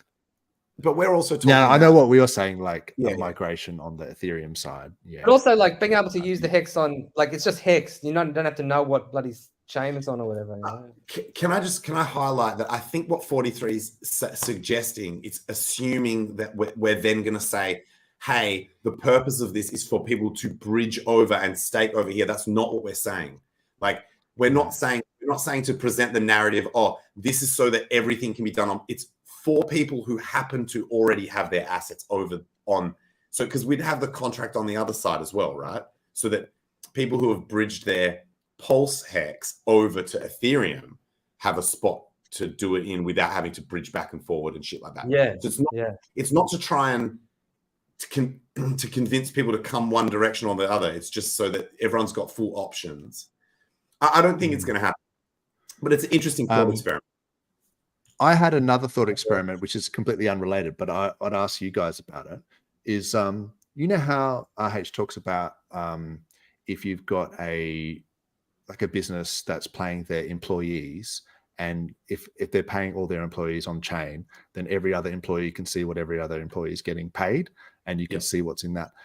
So is there a way, and how come there isn't, if there isn't, but I'm assuming there is, where you could get a contract where you send, so say you're sending like a stable coin, and then you send it to the contract puts it into a stablecoin liquidity pool, like a asymmetric, like a one-sided V3, Uniswap V3 pool, where you basically just got one side of the pool, one side of the pair in the pool, and then you could either send the NFT to the recipient so that they could remove that liquidity position.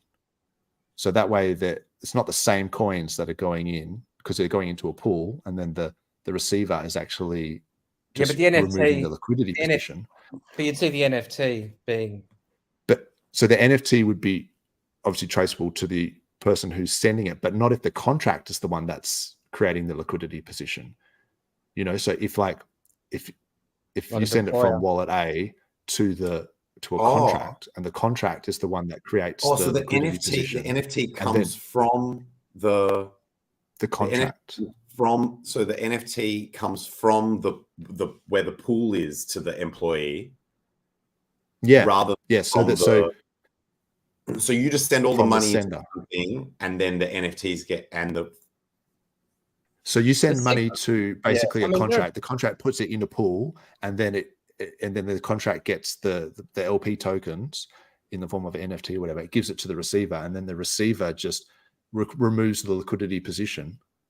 And then there would be the only thing you would see is that one person's added liquidity to a pool, and then the other person, the receiver, has removed liquidity, but the actual but you'd see all of the addresses that got those, but you'd see all the addresses that got those NFTs, and you'd see all of that. Oh, okay. Well, even if they didn't get sent an NFT, they could I'm not sure, but the best solution is like secret network, because in secret network, you need your private key in order to view an address's transactions. Dozer, what I will say is most of this stuff is codable, like as in you probably could create something that is able to do that. But it might end up being, because I'm just thinking out loud, but it might end up being quite a specific solution that then can't be used for other privacy. It might only work for when you're distributing funds to employees or something very similar to that. Yeah, like just stable coins, or just if you were sending like a friend or something like that, like $100 or whatever, you're sending it through a liquidity pool. If the contract just like creates a position, takes the position out, that would, in this case, you don't mind. So you don't mind the control of that contract staying with the other entity. Yeah, I suppose you're right. Well, it's a contract though. It's not a middleman. It's peer to contract to peer. Yeah. So you have to audit the contract. I mean, you're basically just relabeling a mixer as a liquidity pool. Yes. But anyway, it was just an idea. I was just like, is this already a thing? Because LPs in a way do kind of act like mixers in the sense. Yeah, in a sense. Yeah, because it's just a pool, right? Yeah. And that's kind of like what exchanges do when you send to an exchange, and an exchange sends it to somewhere else. Apart from the fact that the exchange KYCs, the exchange is just a big pool, and then when you try and that exchange sends it to another wallet, and you look back and you see it's come from, Kraken 7 or Binance 3 or whatever, you can't tell. There's a million transactions going out from there, so it kind of, the exchange.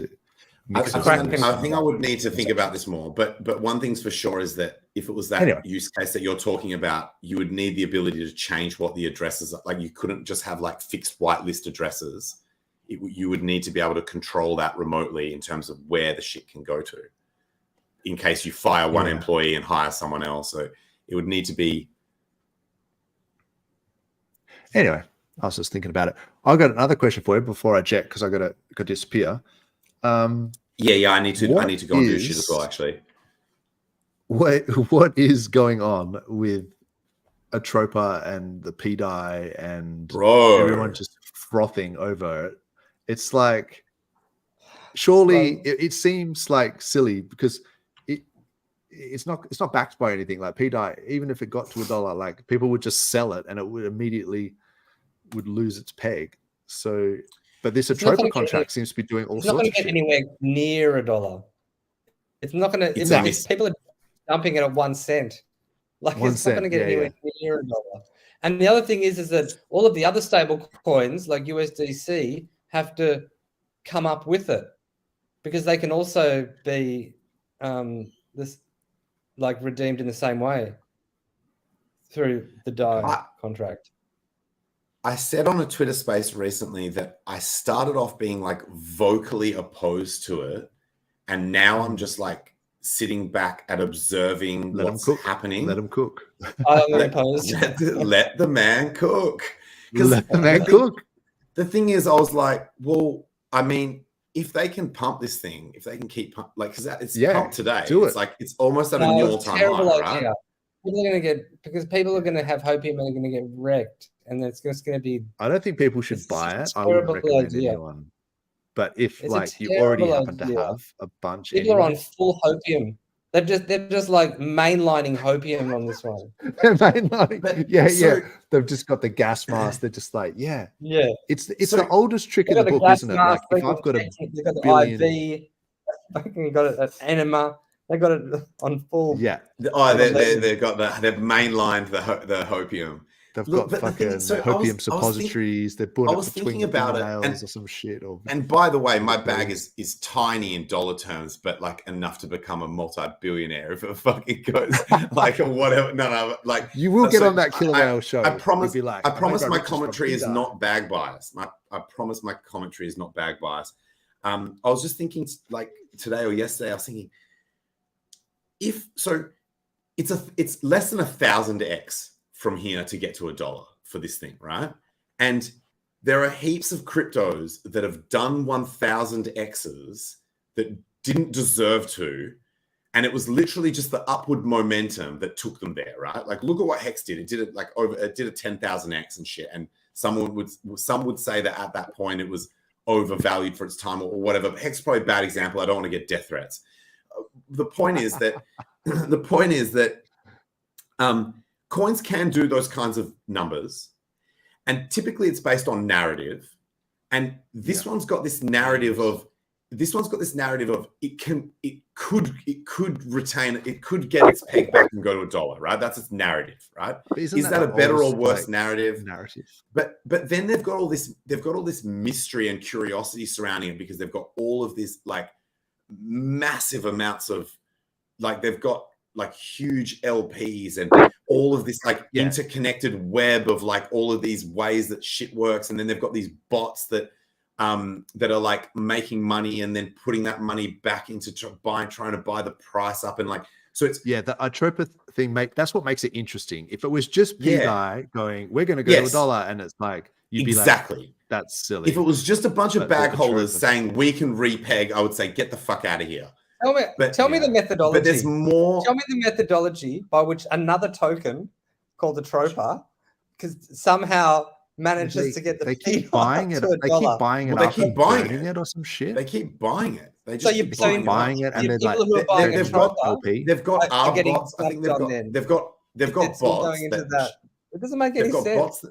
They've got bots that actually really make money, and then they're using that money to try and drive the price up. Yeah, look, whoever's doing it is clever. Like, I'll give a hat tip to the Atropa guys, but the idea, they're doing weird shit. The Atropa guys are doing weird shit. They're doing weird shit. Impressive. But the PDI sort of maxis, if you can call that, I don't want to step on any toes or anything. But this is like the oldest crypto meme in history is when you get a token, right? That's cost, whatever it is, a billionth of a cent or something, and you get a billion like, of them. It can go to $1. If it goes to $1, I'll be a billionaire. And that's just the oldest, it holy fuck, is. you're right. That's the shib. Everyone That's the done shib that. fucking, that's the shib. It's shib. It's shib. It's the same meme. It's like the oldest profession, like the prostitutes. It's like they were there shib, from the dawn of time. With a this target. target. Is like prostitutes of memes, where you just go, if I've got 1 million of these tokens and they're 10,000th of $1, if it does a 10,000 next, I'll have $1 million. But it's like simple maths. But do you know what? It's actually got the extension. It's if this goes to $1 and it's meant to be worth $1. Like it's got the extension. Whereas when people go, if SHIB goes to $1, why $1? It's just arbitrary. But with this one, it's no longer arbitrary, it's right? Meant to be $1. It's like it was meant to be $1, sort of. Like ignore. It doesn't quite make sense. Ignore the logic gap. Ignore the logic gap. It's absolutely not. Ignore the logic gap. If you ignore the logic, can it be redeemed? So the logic is, it's got the name. It's got the same name as the one. It's got the ticker. It's got the ticker of the one that's meant to be $1. So why not? And then if enough people, by the way, if enough people believe it, all of these assets are shared illusion, right? The price or the value is a shared illusion. So I wish them well, right? I definitely don't have enough of it. I definitely don't have enough of it to become a fucking shill. But I'm not bag biased enough. But Tangent, I mean, if it goes there, I'm happy. Tangent, yeah, but Tangent, you're going to sell out way before then. You got $1 billion. You are right. But I've got a policy: never sell all. I do never sell none, never sell all. It's at point. I think it's at 0.16 of a cent. So I reckon if it gets to 10 cents, it'll be lucky. 2 zeros, yeah. So 2 zeros, 1 6. Yes. 2 zeros and then a 1 6. Okay, so let's say it gets to 1 cent. Let me double check that though. Your billion is now worth $10 million. You think you're going to be selling it at $10 million? No, is that right? Yeah. Oh, dude, I'll definitely. I'd be selling a fuckload of it early, but I'm definitely not selling all of it. How does it ever get to $1? So you are. This is how we get you onto the killer whales. And this is the attitude. This is the attitude that prevents people from becoming actual billionaires. Scared money don't make money. Oh, that's so funny. Oh, look, I'm all for it, man. If it can do it, do it. But I'm not gonna. By the way, I was joking when I said I was joking when I said that I'd become like a multi-decker billionaire if it goes to $1. Like as in, I was just exaggerating. I was just saying anyone holding a stack would become very wealthy. Like if you've got a bag of it at all.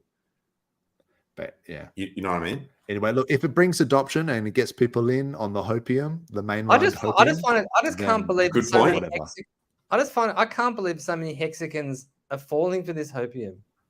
And I'm not sure they're falling for it. People want green candles, man. People are desperate to see green candles. Remember that a significant part of our culture in the Hex community is up and to the right. That was like that was like a cult. That was a cultural, like whether we like it or not, right?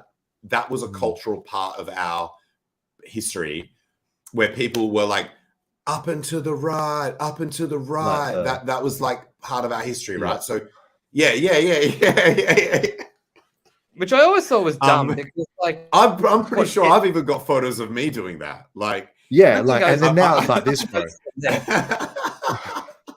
Down and to the right. Now it's we have to do that. Wojak emojis down and to the right. Like. Why do you say to the right? Sad face. Why do people say to the right? Sad boy. Like sad boy. The chart progression, like as in no, but it's superfluous. You don't need to say bear market, man. Like all markets always go to the right. You can't not go to the right. Yeah, true. It doesn't go left. Good point. It's the Zoolander. Good point that it's actually not possible to the right. To goes up. It's a fair point. You don't go back in time. I think the arrow of time.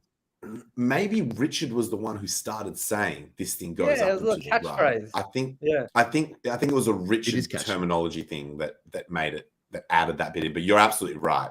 You can't go backwards in time, so it can only go right. But now it's breaking all-time highs, which by technical analysis says that's bullish. Which means you should be selling. No, you don't sell at all-time highs. It's bullish. No, don't. Yeah, buy the breaking all-time highs. Buy the I'm highs, not saying to buy fake stables. I'm just saying if you remember what we said before, if someone showed you the chart and didn't tell you what the asset is, if someone showed me this fucking PDI chart and said, I'm not telling you what asset is, would you buy this right now? I would say, I guess yes. if you wanted to bet breaking all-time highs is bullish. Yeah, bullish, look, retesting all-time highs. You're going to bet on mass stupidity, and that's not a bad bet. What's that, sorry? You're betting on mass stupidity, and that is not a bad bet. That's a good bet. I agree with that as well. Never I agree with that as well. I said that quite early. I was like, the market can stay retarded for longer than you can stay solvent. Yeah. You know what I mean? Like the dumb narratives, they sometimes work out. So look, but I suspect I think to bring some balance to this, because I don't want people to think I'm like a fucking PDI bull or a PDI shill. This thing for a lot of people who bought at the low is up like thousands of fucking X's already, right? So you've got some people that are in some serious profits now. So but then there would have been no liquidity back then. They would have got, if they were getting in that early, they'd have bugger all. Well, down at the floor. Well, you're talking about such a low liquidity thing. Like when they got in really, really early, they would have been getting in with like what, $20. Yeah. And now they can but that doesn't matter because 500. it was on that floor. It was on that floor for a really long time. So if you wanted to accumulate, you could have just done it slowly. If you wanted to whale accumulate that shit, you had plenty of time. So you didn't actually need to drive the price up. You could have just been doing it in a way that. And now if you want to get out, you have to do it the same way in small amounts over a long period of time. Yes, and that could absolutely be the reason of why they're doing all this convoluted shit, this web of fucking liquidity pools and stuff. Could be to start to slowly get that money back out. Yeah, and I think it will cycle into PLS. I suspect at the end of the day, these guys will put it into an asset that they actually. I like what you said, Dozza, that it brings adoption because you've got people that are like, wait, this thing going on over here with this mystery and all this like web of, now they're launching these coins that they're not even English words. They're like mathematical symbols and like symbols and shit that are not. I've seen that. So it's got like, this is like the Da Vinci Code of crypto. People are like, there's chat groups dedicated to like working out what the fuck is going on. You've got like a real world Da Vinci Code thing. People are trying to work it out. People are doing on-chain detective work. They're trying to work out what's going on. I think that level of like sort of mystery and curiosity also is another thing that's going to work in their favor. Yeah. Like people love a good mystery. People love murder mystery. I mean, what's the dumbest idea? What's the dumbest, most ridiculous idea you could come up with for a coin? I mean, PDI's got to be up there. The most ridiculous idea for a coin. Oh, I don't think I could think of anything that's dumber than most of the stuff that's already been done. It's pretty hard, eh? This is what you're talking about, yeah? So these squiggles and shit, like there's... People are just buying like Arabic and shit. Like like... It's getting hectic. Japanese, right. Squiggles. That's it. What's the liquidity though? $800. Single coin. The dumbest idea for a coin that like the one that isn't a scam. That's a really hard question. I think you've got me stumped, Bluey. Some of this shit is pretty silly though. Like, I mean, $700 worth of liquidity. And it's in Arabic, and you don't know what it is. Like, why? I mean, I actually think that could be a fucking multi-$100-million coin idea. If you can come up with something, because people have done the whole like, this coin does nothing, don't buy it. Reverse psychology. This is a useless coin. All I'm going to do is buy a big screen TV if you buy it. Like, people have tried that level of stupid. if you could come up with something that is truly retarded, I think it could go. What if you say something like, well, I think Bluey's frozen. Can only go up. They've done that. I was thinking that they've done that. Yobit did the someone rise doing only that the other day. Yeah, Yobit did the rise only market, or you could create a honeypot. Honeypots also only go up because you can't sell. So you've got honeypots only go up, and then the rise only market. See, Yobit's rise only market wasn't technically a honeypot because you were able to sell, but the market was coded that you can never sell for below what the last trade was for. So you're allowed to put an ask in as long as it's above the current price. So it's not quite as bad as a honeypot where you actually cannot sell it ever. You're scammed. Like your tokens are actually, the sell function is deactivated. So, but the rise only market, like, it doesn't work. You can't code away market forces. All it means is that when the market rate for that price is below what that floor is forcing it to be at, it just stays there until a buyer actually is willing. So you just end up with this stagnant market that just doesn't move. What about a coin where for 1 year you can only buy it, and for 1 year you can only sell it? Doesn't Maxi and the perps do that? Just alternately. Like 1 year only buy, 1 year only sell. 1 year only buy, 1 year only sell. Maybe a week, or I don't know. But no, because no one would buy it as you get towards the end of that first year. Because then you know where the top is. You know where the top is. Well, I'm thinking about the dumbest idea. We're thinking about the dumbest idea you can have. And also immediately, as soon as it goes into that sell year, everyone is going to sell within the first minute. Yeah. Because you know that it's a year of fucking sell only. You're going to sell. That's so funny. So wait, maybe this idea is dumb enough. People counter trade it. They're like, maybe this idea you is think dumb that enough. they're going to sell it. I'm going to buy it. Nah, you were right the first time. It is silly. You can code anything into these contracts, man. Like, but obviously you can't put time in, but you can put block numbers. Like, you can put blocks in. You can't put days? I've got a jet, guys. Yeah. I actually have to go to the shops as well. Yeah, I've got to eat. Guys, that's cool. This has been fun. I've really enjoyed this. Thanks so much for coming on, guys. Fuck yeah. Cheers, awesome. Thanks for hosting. Good to see you guys. As usual, man. See you, everyone. Thanks, Bye. guys. Thanks, chat. Appreciate everything. Catch us. See you, bro. Catch you, mate.